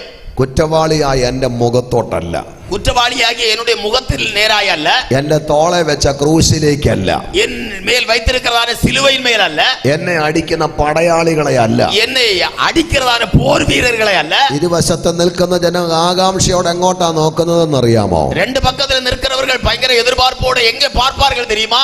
എന്റെ കഴുത്തിൽ കെട്ടിത്തൂക്കിയിരിക്കുന്ന കുറ്റസംഗതി എഴുതിയ പലകയ്ക്കകത്താ. என் கழுத்திலே மாட்டப்பட்டிருக்கிறதான என்னுடைய அந்த தவறு என்ன என்பதை குறித்த அந்த வாசகத்தை தான் பார்ப்பார்கள். അതിനകത്ത് കുലപാതകമെന്നോ ചതിവെന്നോ രാജ്യദ്രോഹമെന്നോ ഒക്കെ ഉണ്ടെങ്കിൽ, அதிலே கொலைபாதகமா ஏதாவது வஞ்சனையா அல்லது தேச துரோகமா என்பது ஏதாவது இருந்தால் ജനമെല്ലാം മൗനമായിരിക്കത്തില്ല. അവർ പൊട്ടിച്ചിരിച്ച് കൈകൊട്ടിക്കൊണ്ട് ഉറക്കെ പറയും, കൊള്ളാം കൊള്ളാം കൊള്ളാം കൊള്ളാം, ഇവൻ ഈ ശിക്ഷയ്ക്ക് യോഗ്യനാണ്. அந்த இரு பக்கம் உள்ள ஜனங்கள் மௌனமா இருக்க மாட்டார்கள். அவர்கள் ஆர்த்து சிரித்து இவன் இந்த தண்டனைக்கு பாத்திரவான் தான் என்று கோஷம் போடுவார்கள். ഇന്ന് രാത്രി എന്നെ കേൾക്കുന്ന പ്രിയപ്പെട്ടവരെ, എന്നെ കേൾക്കുന്ന ദൈവ പിള്ളകളെ, ഭീകരമായ കുറ്റം ചെയ്യുന്ന കുറ്റവാളിക്ക് കൊടുക്കുന്ന ശിക്ഷയാണ് ക്രൂശ് മരണമെങ്കിൽ, பயங்கரமான குற்றம் செய்தவனாகிய அந்த குற்றவாளிக்கு கொடுக்கிறது தான் சிலுவை மரணம் என்றால், ഒരു കുറ്റവാളിയെ ക്രൂശിക്കാൻ കൊണ്ടുപോകുമ്പോൾ അവൻ ചെയ്ത കുറ്റം പലകമേൽ എഴുതി കഴുത്തിൽ തൂക്കിയാണ് അവനെ ക്രൂശിക്കാൻ കൊണ്ടുപോകുന്നതെങ്കിൽ, ஒருவனை அவனுடைய குற்றத்தை நிமித்தம் சிலுவையில் அறைவதற்கு அவன் செய்த பாவத்தை அந்த பலகை மேல் எழுதி அவன் கழுத்திலே மாட்டி கொண்டு போகிறார்கள். ഇന്നേക്ക് 2025 വർഷങ്ങൾക്കപ്പുറം ഒരുവനെ ക്രൂശിക്കാൻ കാൽവറിയിലേക്ക് നടത്തി കൊണ്ടുപോകുകയാണ്. இன்னைக்கு 2025 வருஷத்துக்கு முன்பு ஒருவனை சிலுவையில் அறையும்படியாக கல்வாரி மலைக்கு நேராய் நடத்துகிறார்கள். ആ നടന്നു പോകുന്നത് ആരാന്നറിയാമോ? മറ്റാരുമല്ല, നാം സേവിക്കുന്ന നമ്മുടെ വാഴ്ത്തപ്പെട്ട കർത്താവ് യേശുക്രിസ്തുവാണ്. அப்படி நடந்து போறது யார் என்று நமக்கு தெரியும் அல்லவா? நாம் ஆராதிக்கிற நம்முடைய கர்த்தராகிய இயேசு கிறிஸ்து. ക്രൂശുമായി കാൽവറിയിലേക്ക് നടന്നു പോകുന്ന കർത്താവിനെ ഒന്ന് കണ്ടേ. சிலுவையை சுமந்து கொண்டு கல்வாரி மலைக்கு நேராய் நடந்து போகிறதான கர்த்தர், അവന്റെ തോളിൽ മരക്കുരിശുണ്ട്, அவருடைய தோளிலே மர சிலுவை இருக்கிறது, അവന്റെ തലയിൽ മുൾക്കിരീടമുണ്ട്, அவருடைய தலையிலே முள்கிரீடம் இருக்கிறது, അവന്റെ ശരീരത്തിൽ ധൂമ്ര വസ്ത്രമുണ്ട്, அவருடைய சரீரத்திலே ஒரு மெல்லிய துப்பட்டாவை கட்டி இருக்கிறார்கள், ഇടത്തും വലത്തും അവനെ അടിക്കുന്ന പടയാളികളുണ്ട്, ரெண்டு பக்கத்திலே அவரை உபத்திரவப்படுத்துகிற போர் வீரர்கள் இருக்கிறார்கள். അവന്റെ കഴുത്തിലേക്കൊന്ന് നോക്കിക്കേ, அவருடைய கழுத்திலே ஒன்று நோக்கி பாருங்கள். ഒരു കുറ്റസംഗതി എഴുതിയ പലക കഷണവും അവന്റെ കഴുത്തിൽ തൂങ്ങിക്കിടക്കുന്നില്ല. ஒரு குற்றம் செய்ததான அடையாளமும் அவருடைய கழுத்திலே தூக்கி போடப்படவில்லை. ഒരു കുറ്റസംഗതി എഴുതിയ പലകയും അവന്റെ കഴുത്തിൽ കെട്ടിത്തൂക്കാൻ ആർക്കും ധൈര്യമുണ്ടായില്ല. ஒரு குற்றம் செய்த அந்த அடையாளத்தை அவருடைய கழுத்திலே மாட்டுவதற்கு அவர்களால் முடியாமற் போனது. ഇതെന്താ ലോകത്തോട് വിളിച്ചു പറയുന്നത്? ഇതേதான் ഉലകത്തിലെ കൂപ്പിട്ട് അറിയിக்கிறோம். ലോക ചരിത്രത്തിൽ ഒരു കുറ്റവും ചെയ്യാതെ ക്രൂശിക്കപ്പെട്ട നീതിമാനായ ഒരു മനുഷ്യനുണ്ടെങ്കിൽ അത് ഇന്ന് രാത്രി നാം ആരാധിക്കുന്ന നമ്മുടെ വാഴ്ത്തപ്പെട്ട കർത്താവായ യേശുക്രിസ്തു മാത്രമാണ്. ഉലക ചരിത്രത്തിലെ ഒരു കുറ്റവും ചെയ്യാமல் സിലുവയിലെ അറയപ്പെട്ടതാன ഒരു നീതിമാൻ ഉണ്ടെന്നാൽ അത് നാനും നിങ്ങളും ആരാധിക്കുന്നതാണ് കർത്തരാകിയ യേശു ക്രിസ്തു മാത്രം. കൈകൾ അടിച്ച് കർത്താവിനെ ഒന്ന് ആരാധിച്ചേ. ഹല്ലേലൂയ. കുറ്റമില്ലാത്തവനാണ്. കുറ്റമില്ലാത്തവർ അവർ. അവൻ പാപമില്ലാത്തവനാണ്. അവർ പാപം ചെയ്യവില്ലേ. അവൻ ആകൃത്യമില്ലാത്തവനാണ്. അവർ അക്രമമില്ലാത്തവർ. ഒരു കുറ്റവും ചെയ്തിട്ടില്ല. ഒരു കുറ്റവും ചെയ്യാത്തവർ. ആമേൻ, ആമേൻ. കൊടും കുറ്റവാളിക്ക് കൊടുക്കുന്ന ശിക്ഷയാണ് ക്രൂശ് മരണമെങ്കിൽ, കടുമயான കുറ്റം ചെയ്ത് കുറ്റവാളിക്ക് കൊടുക്കുന്നതാണ് സിലുവൈ മരണം. എന്ത് തെറ്റിന്റെ പേരിലാണ് യേശുക്രിസ്തുവിനെ അവർ ക്രൂശിച്ചത്? என்ன தவறு செய்தார் என்று அவர்கள் இயேசுவை சிலுவையில் அறைந்தார்கள். ശ്രദ്ധിക്കണം, എന്ത് തെറ്റാണ് അവൻ ചെയ്തത്? கவனிக்க வேண்டும். அவர் என்ன குற்றம் செய்தார்? അവൻ ആരെങ്കിലും കൊന്നോ? யாரையாவது கொலை செய்தாரா? മിണ്ടുന്നില്ല. நீங்கள் ஒன்றுமே பேசவில்லை. അവൻ ആരെങ്കിലും ചതിച്ചോ? யாரையாவது அவர் வஞ்சித்தாரா? ഉറക്കെ പറ. അവൻ എവിടെയെങ്കിലും കലാപത്തിന് ആഹ്വാനം ചെയ്തോ? யாரையாவது கலகப்படுத்துவதற்காக ஜனத்தை அழைத்து கூட்டினாரா?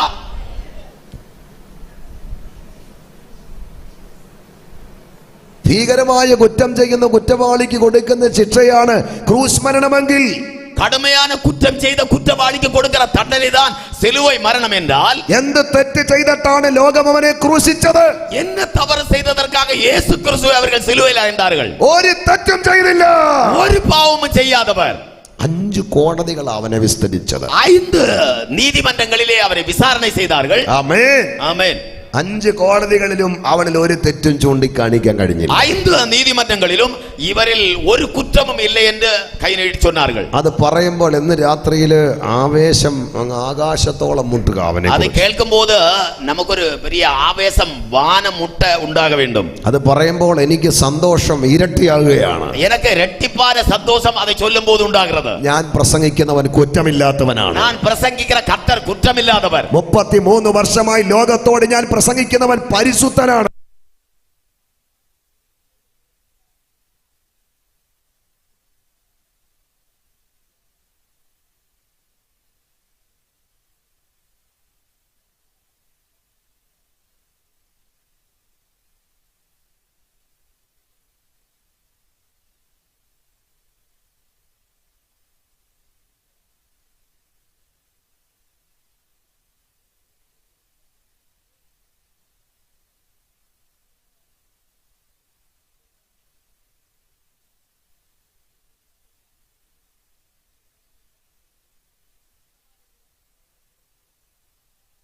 കർത്താവേ,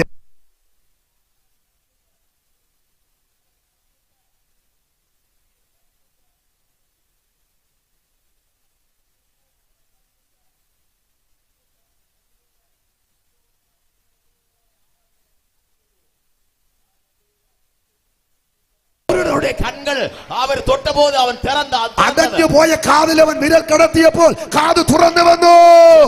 മനുഷ്യനെ അവർ തൊട്ടപ്പോൾ കാത് തുറന്നത്. മരിച്ചു മഞ്ചത്തിൽ കിടക്കുന്നവനെ തൊട്ടപ്പോൾ അവൻ ചാടി എഴുന്നേറ്റു. മരിച്ചവരുടെ அந்த பாடையை தொட்டபோது அவன் அப்படியே எழும்பினான். ഇന്ന് രാത്രി അവൻ നിന്നെ തൊടുകയാണ്. இந்த இரவுகளில் அந்த கர்த்தர் உன்னை தொடுகிறார். നിന്റെ രോഗങ്ങൾ ഇന്ന് രാത്രി അഴിയുകയാണ്. இந்த இரவுகளில் உன் வியாதிகள் மாறி போகிறது. നിനക്കെതിരെയുള്ള മരണത്തിന്റെ പോരുകൾ ഇന്ന് രാത്രി അഴിയുകയാണ്. மரணத்தின் போராட்டங்கள் இந்த இரவுகளிலே அழிந்து போகிறது. കൈകൾ അടിച്ച് ஆண்டவரை மகிமைப்படுத்துவோம். ശക്തിയോടെ വല്ലമയായി കർത്തരെ സ്തുതിപ്പோம். ഉന്നതൻ പരിശുദ്ധൻ ഇന്ന് രാത്രി നമ്മുടെ നടുവിലുണ്ട്. ഉന്നതമായ പരിശുദ്ധനായ കർത്തർ നമ്മുടെ നടുവിലെ இந்த இரவுகளிலே ഉലാവുகிறார். അല്പ മിനിറ്റുകൾ കരം തട്ടി ആ പരിശുദ്ധനായവനെ ആരാധിച്ച് ആമേൻ ആമേൻ കരങ്ങൾ അടിച്ച് ആമേൻ ബലത്തോടെ കർത്തരെ സ്തുതിപ്പോം. ഉറബാ ശബരാ ജഗനാ രഗദന ഹല്ലേലൂയ ഹൂഡാലാബാ ഹബ്തനാ റവൽഖനാദിയ. യേശുവിന്റെ നാമത്തിൽ, യേശുവിന്റെ നാമത്തിൽ, യേശുവിന്റെ നാമത്തിൽ അവൻ നമ്മുടെ നടുവിലുണ്ട്. അവൻ നമ്മുടെ നടുവിലുണ്ട്. അവൻ നമ്മുടെ നടുവിലുണ്ട്. ഈ രാത്രി യോഗത്തിന്റെ ഏറ്റവും വലിയ പ്രത്യേകത ആ പരിശുദ്ധനായവൻ ഇന്ന് രാത്രി നമ്മുടെ മധ്യേ ഉണ്ട്. அந்த பரிசுத்தர் இன்று இரவுகளே நம்முடைய நடுவிலே வாசம் பண்ணுகிறார், உலாவுகிறார். ஹல்லேலூயா.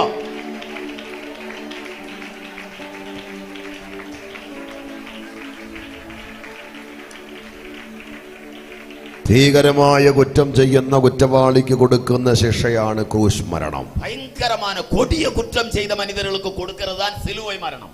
അങ്ങനെയെങ്കിൽ എന്ത് തെറ്റിന്റെ പേരിലാണ് അവർ യേശുവിനെ ക്രൂശിച്ചത്.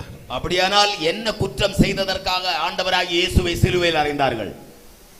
യേശു ക്രൂശിക്കപ്പെടാൻ വേണ്ടി തന്നെയാണ് ഈ ലോകത്തിലേക്ക് വന്നത്. இயேசு சிலுவையிலே மரிப்பதற்கு வேண்டிதான் இந்த உலகத்தில் இறங்கி வந்தார். എങ്കിലും ஆனாலும் എന്ത് കുറ്റം ചുമത്തിയാണ് അവർ ക്രൂശിച്ചത്? என்ன குற்றத்தை அவர் மேல் சுமத்தி கொலை செய்தார்கள்?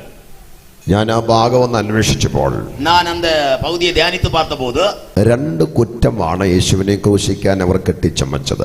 ரெண்டு குற்றத்தை தான் அவர்கள் வகைந்து உண்டாக்கினார்கள் இயேசுவை கொலை செய்ய. അത് കെട്ടിച്ചമച്ച കുറ്റമാണ്. அது அவர்கள் வகைந்து உண்டாக்கினது. വ്യത്യസ്തമായ രണ്ട് കുറ്റമാണ്. அது வித்தியாசமான குற்றம். ഒന്ന്, യേശു ദൈവപുത്രൻ എന്ന് പറഞ്ഞു. ஒன்று, இயேசு தன்னை தேவனுடைய குமாரன் என்று சொன்னார் என்று. രണ്ട്, യേശു യഹൂദന്മാരുടെ രാജാവെന്ന് പറഞ്ഞു. இரண்டாவது, இயேசு தான் யூதர்களுடைய ராஜா என்று சொன்னார் என்று சொல்லி. അപ്പൊ ദൈവപുത്രൻ എന്ന് പറഞ്ഞതിന്റെ പേരിൽ അവർ യേശുവിനെ ക്രൂശിച്ചെങ്കിൽ ഒരു മാറ്റവുമില്ല, അവിടുന്ന് ദൈവത്തിന്റെ പുത്രൻ തന്നെ. தேவனுடைய குமாரன் என்று சொல்லி அவர்கள் இயேசுவை சிலுவையில் அறைந்தார்கள் என்றால் உண்மையாகவே அவர் தேவனுடைய குமாரன் தான். യഹൂദന്മാരുടെ രാജാവെന്ന് പറഞ്ഞതിന്റെ പേരിൽ അവനെ ക്രൂശിച്ചെങ്കിൽ ഒരു മാറ്റവുമില്ല, അവൻ രാജാതി രാജാവാണ്. யூதர்களுடைய ராஜா என்ற பெயரிலே அவரை சிலுவையில் அறைந்து கொண்டார்கள் என்றால் ஆமை உண்மையாகவே அவர் ராஜாதி ராஜா தான். അതുകൊണ്ട് കൈ ഉയർത്തി ഒന്ന് പറഞ്ഞാട്ടെ, യേശു ദൈവപുത്രൻ. ஆகையால் நாம் எல்லாரும் கரங்களை உயர்த்தி சொல்லுவோம், இயேசு தேவனுடைய குமாரன், യേശു രാജാതി രാജാവ്. இயேசு ராஜாதி ராஜா. ഉച്ചത്തിൽ പറഞ്ഞാട്ടെ, യേശു ദൈവപുത്രൻ. சத்தமாய் சொல்லுவோம் எல்லாரும், இயேசு தேவனுடைய குமாரன், യേശു രാജാതി രാജാവ്. இயேசு ராஜாதி ராஜா. ഹല്ലേലൂയ, ஹல்லேலூயா, ഹല്ലേലൂയ, ஹல்லேலூயா, ഹല്ലേലൂയ. ஹல்லேலூயா. ദൈവപുത്രൻ എന്ന് പറഞ്ഞു. தேவனுடைய குமாரன் என்று சொல்லி അതാണ് യേശുവിനെ ക്രൂശിക്ക എന്ന് യഹൂദന്മാർ ആർക്കുമ്പോൾ அதை வைத்துதான் இயேசுவை சிலுவையில் அறைய வேண்டும் என்று அவர்கள் சத்தமாய் கூப்பிடும் போது പീലാത്തോസ് അവരോട് പറഞ്ഞു, നിങ്ങൾ ക്രൂശിക്ക എന്ന് പറയുന്ന ഈ നീതിമാനായ മനുഷ്യനിൽ ഞാൻ ഒരു കുറ്റവും കാണുന്നില്ല, പിന്നെ എങ്ങനെ അവനെ ക്രൂശിക്കും? பிலாத்து அவர்களிடத்தில் இப்படி மறுபடி சொன்னார், நீங்கள் சிலுவையில் அறைய வேண்டும் என்று குற்றவாளியாக இந்த தீர்த்த அந்த மனுஷனிடத்திலே ஒரு குற்றமில்லை, அவர் நீதிமான், பின்ன ஏன் அவரை சிலுவையில் அறைகிறீர்கள்? ഉടനെ യഹൂദന്മാര് പറയുകയാണ്, உடனே யூதர்கள் சொன்னார்கள், പീലാത്തോസ്, ഞങ്ങൾക്കൊരു പ്രമാണമുണ്ട്. பிலாத்துவே, எங்களுக்கு ஒரு நியாய பிரமாணம் உண்டு. യേശു തന്നെ താൻ ദൈവപുത്രനാക്കിയത് കൊണ്ട് അവനെ ക്രൂശിക്കണം. இவன் தன்னைத்தான் தேவனுடைய குமாரன் என்று சொன்னபடியினால் அவனை சிலுவையில் அறைய வேண்டும். പകരം ബറവാസിനെ വിട്ടുതരണം. அதற்கு பதிலாக பரபாஸ் என்பவனை எங்களுக்கு விட்டு தர வேண்டும். ആ പദം നിങ്ങൾ ശ്രദ്ധിച്ചോ? அந்த പദത്തെ நீங்கள் கவனியுங்கள். അവൻ തന്നെ താൻ ദൈവപുത്രനാക്കിയത് കൊണ്ട് അവനെ ക്രൂശിക്കണം. இவன் தன்னை தேவபுத்திரன் என்று சொன்னது கொண்டு அவனை சிலுவையில் அறைய வேண்டும். യേശു ഒരിടത്തും തന്നെ താൻ ദൈവപുത്രനാക്കിയില്ല. இயேசு ஒரிடத்திலேயும் தன்னை தேவனுடைய குமாரன் ஆக்கவில்லை. അവൻ ആക്കേണ്ട കാര്യമില്ല. ஆக்க வேண்டிய விஷயம் காரியமும் അവൻ സാക്ഷാൽ ജീവനുള്ള ദൈവത്തിന്റെ പുത്രനായ ക്രിസ്തുവാണ്. உண்மையாகவே அவர் ஜீவனுள்ள தேவனுடைய குமாரனாகிய கிறிஸ்து. വെളിപ്പാട് പ്രാപിച്ചവർ കരമൊന്ന് അടിച്ചാട്ടെ. அந்த வெளிப்பாட்டை பெற்ற தேவனுடைய பிள்ளைகள் கரங்களை ശക്തിയോടെ വല്ലമயாக അവൻ ജീവനുള്ള ദൈവത്തിന്റെ പുത്രനായ ക്രിസ്തു. அவர் உண்மையாகவே ஜீவனுள்ள தேவனுடைய குமாரனாகிய கிறிஸ்து. ആമേൻ, ആമേൻ. പിന്നെ അവരെ ക്രൂശിക്കാൻ കണ്ടുപിടിച്ചത് യഹൂദന്മാരുടെ രാജാവ് എന്ന് പറഞ്ഞു. மற்ற ஒரு காரியம், அவரை சிலுவையில் அறைவதற்காக அவர்கள் கண்டுபிடித்தது இவன் யூதருடைய ராஜா என்று சொன்னான். പീലാത്തോസ് യേശുവിനോട് ചോദിക്കുന്ന ഒരു ചോദ്യമുണ്ട്. பிலாத்து இயேசுவினிடத்தில் கேட்டதான ஒரு கேள்வி உண்டு. നീ യഹൂദന്മാരുടെ രാജാവോ? நீ யூதர்களுடைய ராஜாவோ என்று கேட்டான். കയ്യെ ചങ്ങല വെച്ച് കെട്ടിയേക്കുക കേട്ടോ, കാലിലും ചങ്ങല വെച്ച് കെട്ടിയേക്കുക. ஆமென். கை கால்கள் எல்லாம் கட்டப்பட்டிருக்கிறது. മുഖത്തെ താടിരോമങ്ങളൊക്കെ പറിച്ചെടുത്തിട്ടുണ്ട്. முகத்தில் உள்ள அந்த தாடி மயிரை எல்லாம் அப்படியே பிடுங்கி எடுத்திருக்கிறார்கள். ആമേൻ. ஆமென். അങ്ങനെ നിൽക്കുമ്പോൾ പീലാത്തോസ് ചോദിക്കുക, அப்படி இருக்கும்போது பிலாத்து கேட்கிறான் அவரிடத்தில், നീ യഹൂദന്മാരുടെ രാജാവോ? நீ யூதர்களின் ராஜாவா? രാജാവ് നിൽക്കുന്നവരല്ല വന്നിരിക്കുന്നത് കേട്ടോ. ராஜாവ് நிற்பது போல அல்ல அவருக்கு முன்பாக அவர் நிற்பது. കയ്യിലും കാലിലും ചെങ്ങലയാണ്, கை கால்களிலே விலங்கு, താടിയെല്ലാം റോമൻ നാണയം തൊട്ടുകൂട്ടി പറിച്ചെടുത്തേക്കുക. ரோமங்களை எல்லாம் அப்படியே பிடுங்கி பறித்தெடுத்திருக்கிறார்கள். മുഖത്ത് ഇടിച്ചിട്ടുണ്ട്, முகத்தில் தள்ளி இருக்கிறார்கள், മുഖത്ത് തുപ്പിയിട്ടുണ്ട്. முகத்தில் துப்பி இருக்கிறார்கள். ആമേൻ. രോമം കത്രിക്കുന്നവരുടെ മുൻപാകെ മിണ്ടാതിരുന്ന കുഞ്ഞാടിനെ പോലെ അവൻ നിൽക്കുകയാണ്. அவர் ரோமம் கத்தரிக்கிறவர்களுக்கு முன்பாக சத்தமிடாதிருக்கிற ஆட்டுக்குட்டியை போல நிற்கிறார். പീലാത്തോസ് അപ്പ ചോദിക്കുകയാണ്, பிலாத்து அந்த வேளையிலே கேட்கிறான், നീ യഹൂദന്മാരുടെ രാജാവോ? நீ யூதர்களுடைய ராஜாவா? പീലാത്തോസിന്റെ നേരെ നസ്രായൻ നോക്കി. பிலாத்துவின் நேரே நசரேயனாகிய இயேசு பார்த்து ബന്ധിക്കപ്പെട്ട കരം കൊണ്ട് മാറത്ത് തട്ടിട്ട് പീലാത്തോസിനോട് പറഞ്ഞു, அந்த கட்டப்பட்ட கைகளோடையே தன் மார்பில் அடித்துக்கொண்டு இப்படி சொன்னார், അതേ ഞാൻ യഹൂദന്മാരുടെ രാജാവ് തന്നെ. ஆம், நீ சொல்லுகிறபடியே நான் யூதர்களுடைய ராஜாதான். ഹല്ലേലൂയ. ஆமென். പീലാത്തോസിന്റെ മുമ്പിൽ നടുവ് വളഞ്ഞില്ല യേശുവിന്റെ. பிலாத்துவுக்கு முன்பாக அவர் அப்படி கூனி குறுகி ஒன்று போகவில்லை. പീലാത്തോസിന്റെ ചോദ്യത്തിന്റെ മുമ്പിൽ തല കുനിഞ്ഞില്ല. பிலாத்துவினுடைய கேள்விக்கு முன்பாக கர்த்தாവ് தலை வணங்கவில்லை. പീലാത്തോസിന്റെ മുമ്പിൽ ചോദ്യത്തിന്റെ മുമ്പിൽ ഭയപ്പെട്ടില്ല. பிலாத்துவினுடைய கேள்விக்கு முன்பாக அவர் பயப்படவில்லை. അതേ അധികാരത്തിൽ പറഞ്ഞു, ഞാൻ രാജാവ് തന്നെ. அவர் அதிகாரத்தோட அவருடைய முகத்தில் பார்த்து சொன்னார், நீ சொல்லுகிறபடியே நான் ராஜாதான். ഉടനെ പീലാത്തോസിന്റെ ചോദ്യം, உடனே பிலாத்துவினுடைய கேள்வி, അങ്ങനെയെങ്കിൽ നിന്റെ ആളുകൾ നിന്നെ ക്രൂശിക്കാൻ ആക്രോശിക്കുന്നത് എന്തിനാ? அப்படியானால் இந்த ஆட்கள் உன்னை சிலுவையில் அறை என்று ஏன் சத்தம் போடுகிறார்கள்? അപ്പൊ യേശുവിന്റെ മറുപടി, அப்பொழுது இயேசு பதில் சொன்னார், ആമേൻ, ஆமென். നിനക്ക് തെറ്റിപ്പോയി. உனக்கு தவறு உண்டானது. എന്റെ രാജ്യം ഐഹികമല്ലടൂ. என்னுடைய ராஜ்யம் இவ்வுலகத்துக்குரியது அல்ல. എന്റെ രാജ്യം സഹനത്തിന്റെ രാജ്യമാണ്. என்னுடைய ராஜ்யம் மேலே உள்ள ராஜ்யம். എന്റെ രാജ്യം ക്ഷമയുടെ രാജ്യമാണ്. என்னுடைய ராஜ்யம் என்பது சபை. കരമുയർത്തി ഒരു ഹല്ലേലൂയ പറഞ്ഞാട്ടെ. ஆமென், ஹல்லேலூயா. അപ്പൊ യേശുക്രിസ്തുവിനെ ക്രൂശിക്കാൻ യഹൂദന്മാർ കെട്ടിച്ചമച്ച രണ്ട് കുറ്റം. இயேசு கிறிஸ்துவை சிலுவையில் அறையும்படிக்க இவர்கள் தந்திரமாய் வகைந்து உண்டாக்கின ரெண்டு குற்றங்கள். ദൈവപുത്രൻ എന്ന് പറഞ്ഞു, ஒன்று தேவனுடைய குமாரன் என்று சொன்னார், രാജാവെന്ന് പറഞ്ഞു. ராஜா என்று சொன்னான். യഹൂദന്മാരെ സംബന്ധിച്ചിടത്തോളം യേശുവിൽ ഇത് രണ്ടും അംഗീകരിച്ചില്ല. யூதர்களை பொறுத்தவரையிலே இந்த ரெண்டையும் அவர்கள் அங்கீகரிக்கவில்லை. ദൈവപുത്രനാണെന്നും അംഗീകരിച്ചില്ല, യേശു യഹൂദന്റെ രാജാവാണെന്നും അംഗീകരിച്ചില്ല. தேவனுடைய குமாரன் என்று அவர்கள் அங்கீகரிக்கவில்லை, இயேசு யூதருடைய ராஜா என்பதை அவர்கள் அங்கீகரிக்கவில்லை. അംഗീകരിച്ചിരുന്നെങ്കിൽ അവർ അവന്റെ വിലാപ്പുറം കുത്തി പൊളിക്കത്തില്ലായിരുന്നു. ஏற்றுக்கொண்டிருந்தார்கள் என்றால் அவருடைய விலாவிலே குத்தி இருக்க மாட்டார்கள். അംഗീകരിച്ചിരുന്നെങ്കിൽ അവനവന്റെ പുറപുറവ് ചാല് പോലെ അടിച്ചു കയറത്തില്ലായിരുന്നു. ஏற்றுக்கொண்டிருந்தார்கள் என்றால் அவருடைய சரீரத்தை உளவுச்சால்கள் போல அப்படியே கீறி முறித்திருக்க மாட்டார்கள். അംഗീകരിച്ചിരുന്നെങ്കിൽ അവരവന്റെ തലയിൽ മുൾക്കിരീടം വെക്കത്തില്ല. ஏற்றுக்கொண்டிருந்தார்கள் என்றால் அவருடைய சிரசிலே முள்கிரீடம் வைத்திருக்க மாட்டார்கள். അംഗീകരിച്ചിരുന്നെങ്കിൽ അവരവനെ രാജകോലം കെട്ടിച്ചു മരക്കുരിശിൽ തറക്കത്തില്ലായിരുന്നു. அப்படி ஏற்றுக்கொண்டிருந்தார்கள் என்றால் அந்த வேஷம் தரித்து அவர்கள் மேல் சிலுவையை சுமத்தி இருக்க மாட்டார்கள். ഞാൻ ഇന്ന് രാത്രി നന്ദിയോടെ എന്റെ ദൈവത്തെ സ്തുതിക്കുക. நான் இன்று வேளையில் நன்றியோடு கர்த்தரை ஸ்தோத்திரிக்கிறேன். അതിന് കാരണമുണ്ട്. காரணமுண்டு. യേശുവിന്റെ രാജ്യത്വം പുത്രത്വം എന്ന വെളിപ്പാട് പ്രാപിക്കാതെ, இயேசு கிறிஸ்துவுடைய அந்த ராஜ்யம் அந்த புத்திரத்துவம் என்றதான வெளிப்பாடு இல்லாமல் ആത്മീക തിമിരം ബാധിച്ചൊരു യഹൂദ തലമുറ, ஆவிக்குரியதான அந்த மரவிப்பு உண்டானதான அந்த யூத தலைமுறை നന്മയായ കർത്താവിനെ രാജകോലം കെട്ടിച്ചു മരക്കുരിശിൽ തറച്ചു കളഞ്ഞപ്പോൾ, நன்மை செய்தவராய் சுற்றி நடந்தவராகிய இயேசுவை அப்படிப்பட்ட வித்தியாசமான வேஷம் தரித்து சிலுவையிலே கொண்டவர்கள் ഇന്ന് രാത്രി പുറംപറമ്പിൽ കിടന്ന ജാതികളായ നമുക്ക്, அப்படி அவர்கள் செய்ததினால் வெளியே எறியப்பட்டு கிடந்ததான ஜாதிகளான நமக்கு അവനെ രാജാവെന്ന വെളിപ്പാടോടെ, அவரை ராஜாவே என்று கூப்பிட பண்ணுகிறார். അവനെ രക്ഷകൻ എന്ന വെളിപ്പാടോടെ, രക്ഷകൻ என்று கூப்பிட உள்ளதான പരസ്യമായി ഉയർത്താൻ ദൈവം നൽകിയ ഭാഗ്യം എത്ര ശ്രേഷ്ഠമാണ്. வெளியரங்கமாய் அவரை அப்படி கூப்பிடுவதற்கு நமக்கு கிடைத்த பாக்கியம் எவ்வளவு பெரியது. ആ ഭാഗ്യത്തെ ഓർത്ത് എത്ര ദൈവമക്കൾ ഇന്ന് രാത്രി അവനെ ആരാധിക്കൂ. அந்த பாக்கியம் பெற்றதான கர்த்தருடைய பிள்ளைகள் அவரை ஆராதிக்கலாம். നമുക്ക് ലഭ്യമായ ഭാഗ്യം എത്ര ശ്രേഷ്ഠമാണ്. நமக்கு நாம் பெற்றிருக்கிறதான பாக்கியம் எத்தனை மேன்மையானது. കരങ്ങളൊന്ന് അടിച്ച് ശക്തിയോടെ കൈകളെ തട്ടി ആമേൻ നന്ദിയോടെ കർത്തരെ മഹിമപ്പെടുത്തണം. അനേകർക്ക് ആ ഭാഗ്യം ലഭിക്കാതെ പോയപ്പോൾ, അനേക ആയിരങ്ങൾക്ക് இந்த பாக்கியம் கிடைக்காம போன போது ദൈവം നമുക്ക് ആ ഭാഗ്യം തന്നു. ஆண்டவருடைய மக்களாகி நமக்கு அந்த பாக்கியத்தை கொடுத்தார். അപ്പൊ അവർ യേശുവിനെ ദൈവപുത്രനായും രാജാവായും അംഗീകരിച്ചില്ല. அவர்கள் இயேசுவை தேவபுத்திரனாகவும் ராஜாவாகவும் ஏற்றுக்கொள்ளவில்லை. എന്തുകൊണ്ട് അംഗീകരിച്ചില്ല? ஏன் அவர்கள் ஏற்றுக்கொள்ளவில்லை? രണ്ട് കാരണമുണ്ട്. ரெண்டு காரணமுண்டு. ഒന്ന്, മാർഗം കൊണ്ട് അവരവനെ അംഗീകരിച്ചില്ല. அவர்களுடைய அந்த மார்க்கம் வைத்து யூதர்கள் என்ற மார்க்கத்தை வைத்து அவர்கள் அங்கீகரிக்கவில்லை. രണ്ട്, ജനനം കൊണ്ട് അവരവനെ അംഗീകരിച്ചു. இரண்டாவது, அவருடைய பிறப்பை வைத்து அவர்கள் அவரை ஏற்றுக்கொள்ளவில்லை. നമ്മുടെ കർത്താവ് മാർഗം കൊണ്ടും വ്യത്യസ്തനാണ്, നമ്മുടെ കർത്താവ് ജനനം കൊണ്ടും വ്യത്യസ്തനാണ്. நம்முடைய கர்த்தர் மார்க்கம் சம்பந்தித்தும் அவர் வித்தியாசமானவர், പിറപ്പിലും അവർ വ്യത്യാസമാനവർ. എന്താണ് അവന്റെ മാർഗത്തിന്റെ പ്രത്യേകത? അവരുടെ മാർഗത്തിൻ വിശേഷം എന്ന അവന്റെ മാർഗത്തിന്റെ പ്രത്യേക സ്നേഹത്തിന്റെ മാർഗമാണ്. അവരുടെ മാർഗം അൻപിൻ മാർഗം, സഹനത്തിന്റെ മാർഗമാണ്, ആമേൻ, ക്ഷമയുടെ മാർഗമാണ്, ആ മന്നിപ്പ് ഉള്ളതാണ് മാർഗം, അവരുടെ മാർഗം. ഹല്ലേലൂയ, ആമേൻ, ഹല്ലേലൂയ, ആമേൻ. അതുകൊണ്ട് തന്നെ പീലാത്തോസിനോട് പറഞ്ഞത് എന്റെ രാജ്യം സഹനത്തിന്റെ രാജ്യമാണ്.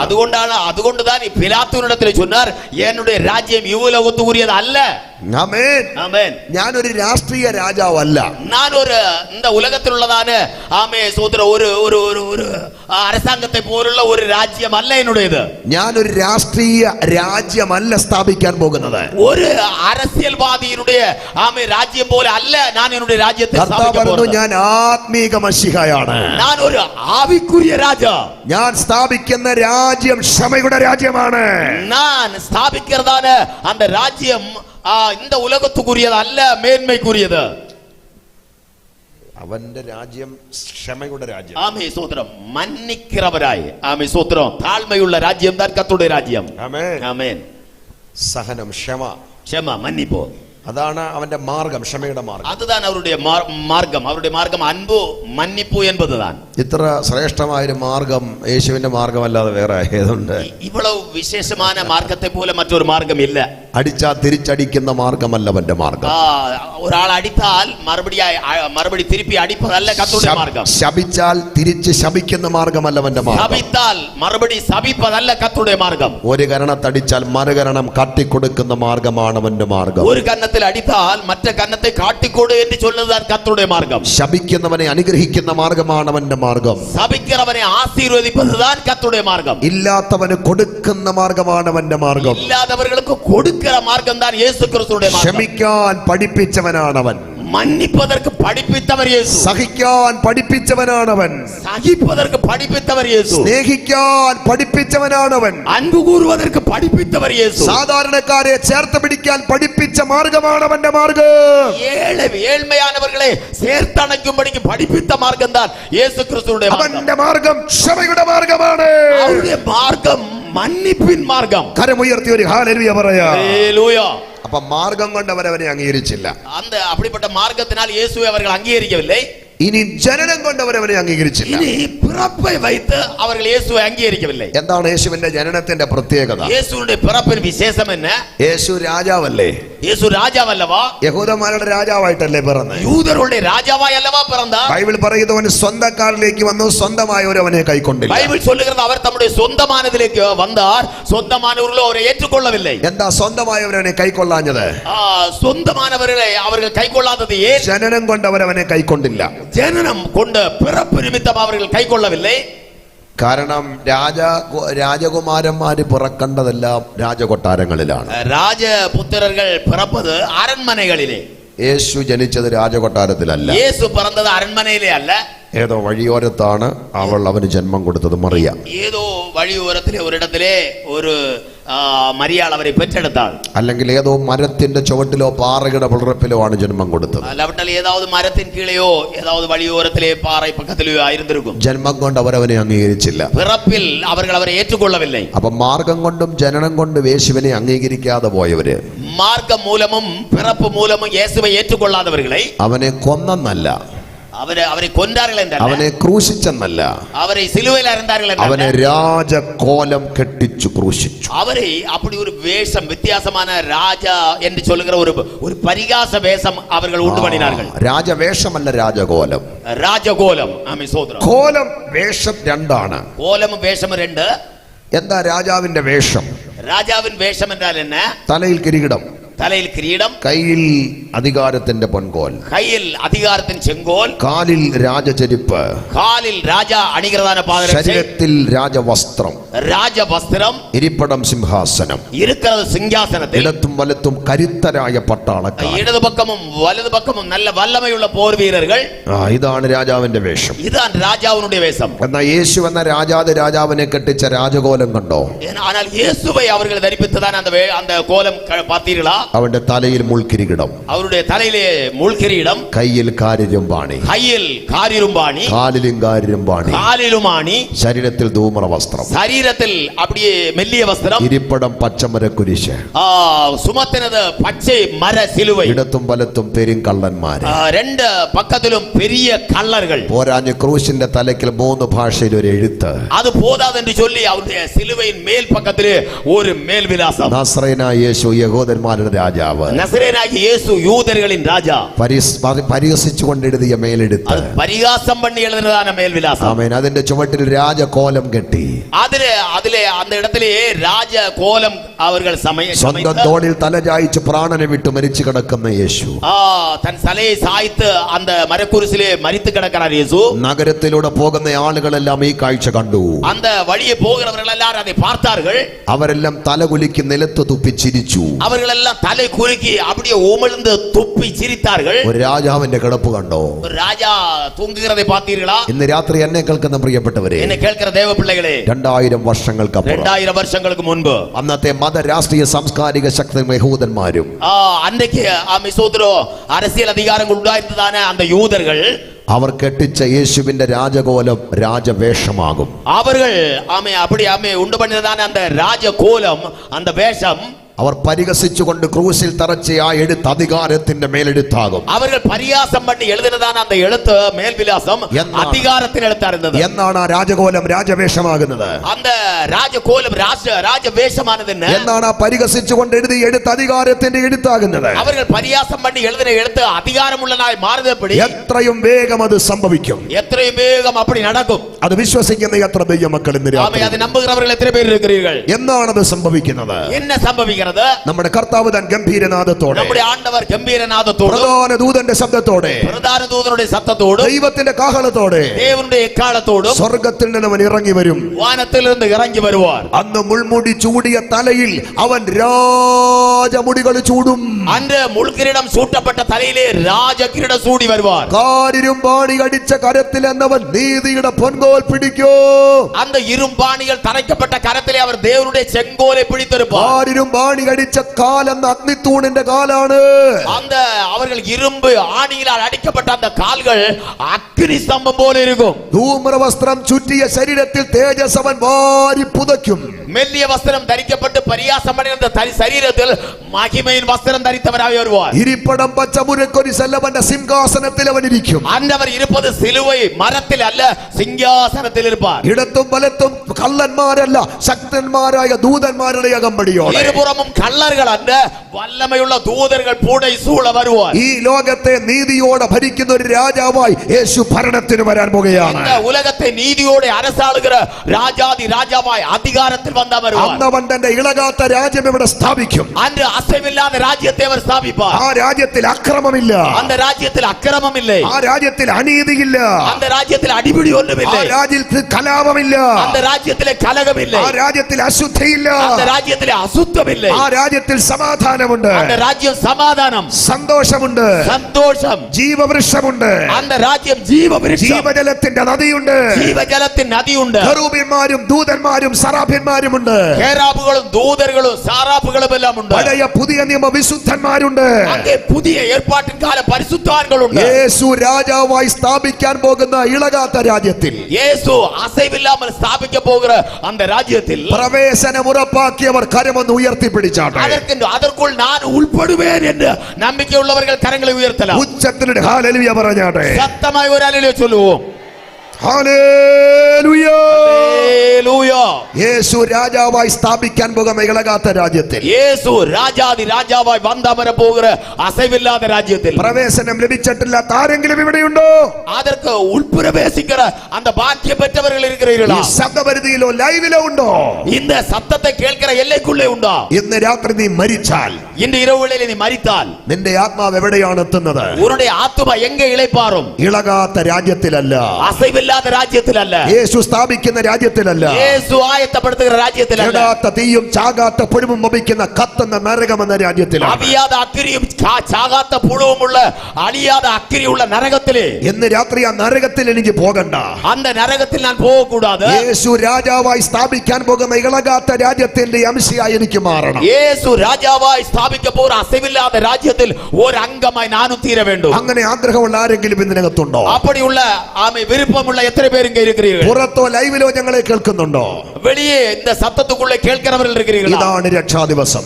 இதுதான் உன்னுடைய രക്ഷയുടെ നാൾ. ഇതാണ് സുപ്രസാദ കാലം. இதுதான் അനുഗ്രഹ കാലം. നിന്റെ ജീവിതം ഇന്ന് രാത്രി യേശുവിനായി സമർപ്പിക്കുക. இந்த இரவுகளில் உன் வாழ்க்கையை இயேசுவுக்காய் ஒப்புக்கொடு. കർത്താവിനെ രക്ഷിതാവായി സ്വീകരിക്കുക. கர்த்தரை രക്ഷകരായി ഏറ്റുകൊள். പിതാവിന്റെയും പുത്രന്റെയും പരിശുദ്ധാത്മാവിന്റെ നാമത്തിൽ സ്നാനപ്പെടുക. പിതാ കുമാരൻ പരിശുദ്ധാവി നാമത്തിനാലെ ജ്ഞാനസ്നാനം പെറ്റുകൊள். ആത്മാവെന്ന ദാനം പ്രാപിക്കുക. പരിശുദ്ധാവി എன்ற ഈവை பெற்றுകൊள். വിശുദ്ധിയോടെ ജീവിക്കുക. പരിശുദ്ധമായി വാഴ്. അവൻ സ്ഥാപിക്കാൻ പോകുന്ന ഇളകാത്ത രാജ്യത്തിന്റെ അംശയാകാം നിങ്ങൾക്ക് കഴിയും. നമ്മുടെ ആണ്ടവർ സ്ഥാപിക്കാൻ പോകുന്ന അസമില്ലാത്ത രാജ്യത്തിൽ ഉൾപ്രവേശിക്കാൻ ഭാഗ്യം പെറുവാൻ. അതിന് ഭാഗ്യം ലഭിച്ചിട്ടില്ലാത്ത ആരെങ്കിലും ഉണ്ടെങ്കിൽ നിങ്ങളുടെ ഹൃദയം ഒന്ന് സമർപ്പിച്ചാൽ. இந்த பாக்கியம் இதுவரை நான் பெற்றிருக்கவில்லை என்றுள்ள யாராவது இந்த சத்தம் கேட்கிறீர்களா? ഭാഗ്യം ലഭിച്ച ദൈവമക്കൾ ദൈവത്തെ സ്തുതിച്ചു കൊണ്ടിരുന്നാട്ടെ. அதை பெற்றுக்கொண்டதான ஆண்டவருடைய பிள்ளைகளை கர்த்தரை துதித்துக் கொண்டிருக்கிறார். സകല വാഴ്ചകൾക്കും നീക്കം വരാൻ പോകുകയാണ്. எல்லா அதிகாரங்களுக்கும் நீக்கம் வர போகிறது. എല്ലാ കർത്തൃത്വങ്ങളും അവസാനിക്കാൻ പോകുകയാണ്. எல்லா கர்த்தத்துவங்களும் நீக்கம் வர സകല போகிறது. മന്ത്രികസേനകളും തെറിക്കാൻ പോകുകയാണ്. எல்லா ആമേ മറ്റുള്ള അധികാരങ്ങളും തെറിക്കാൻ പോകുന്നത്. ഈ ലോകത്തെ നീതിയോടെ ഭരിക്കാൻ യേശു വരാൻ പോകുകയാണ്. இந்த உலகத்தை நீதியோടെ அரசாள இயேசு வர போகிறார். ഏത് നിമിഷവും അത് സംഭവിക്കും. எந்த நிமிடத்திலும் அது நடக்கலாம். യേശു വരാറായി. இயேசு வருகிறார். അവന്റെ വരവിനായി ഒരുങ്ങിയിട്ടുണ്ടോ? அவருடைய வரவிற்காய் ஆயத்தமா இருக்கிறோமா? ലോകം ഒഴിഞ്ഞു പോകും. உலகம் ஒளிந்து போகும். അതിന്റെ മോഹം ഒഴിഞ്ഞു പോകും. அதனுடைய இச்சை எல்லாம் ஒளிந்து போகும். കാണുന്നതെല്ലാം താൽക്കാലികമാണ്. காண்கிறதெல்லாம் தற்காலிகமானது. കാണാത്തതൊന്നുണ്ട്, അതാണ് നിത്യം. காணாதது என்ன இருக்கிறது அதான் நித்தியம். അതിലേക്ക് ഇന്ന് രാത്രി നിങ്ങളുടെ പ്രത്യാശ വർദ്ധിക്കട്ടെ. அதற்காய் உங்களுடைய நம்பிக்கையை பெருக பண்ணலாம்.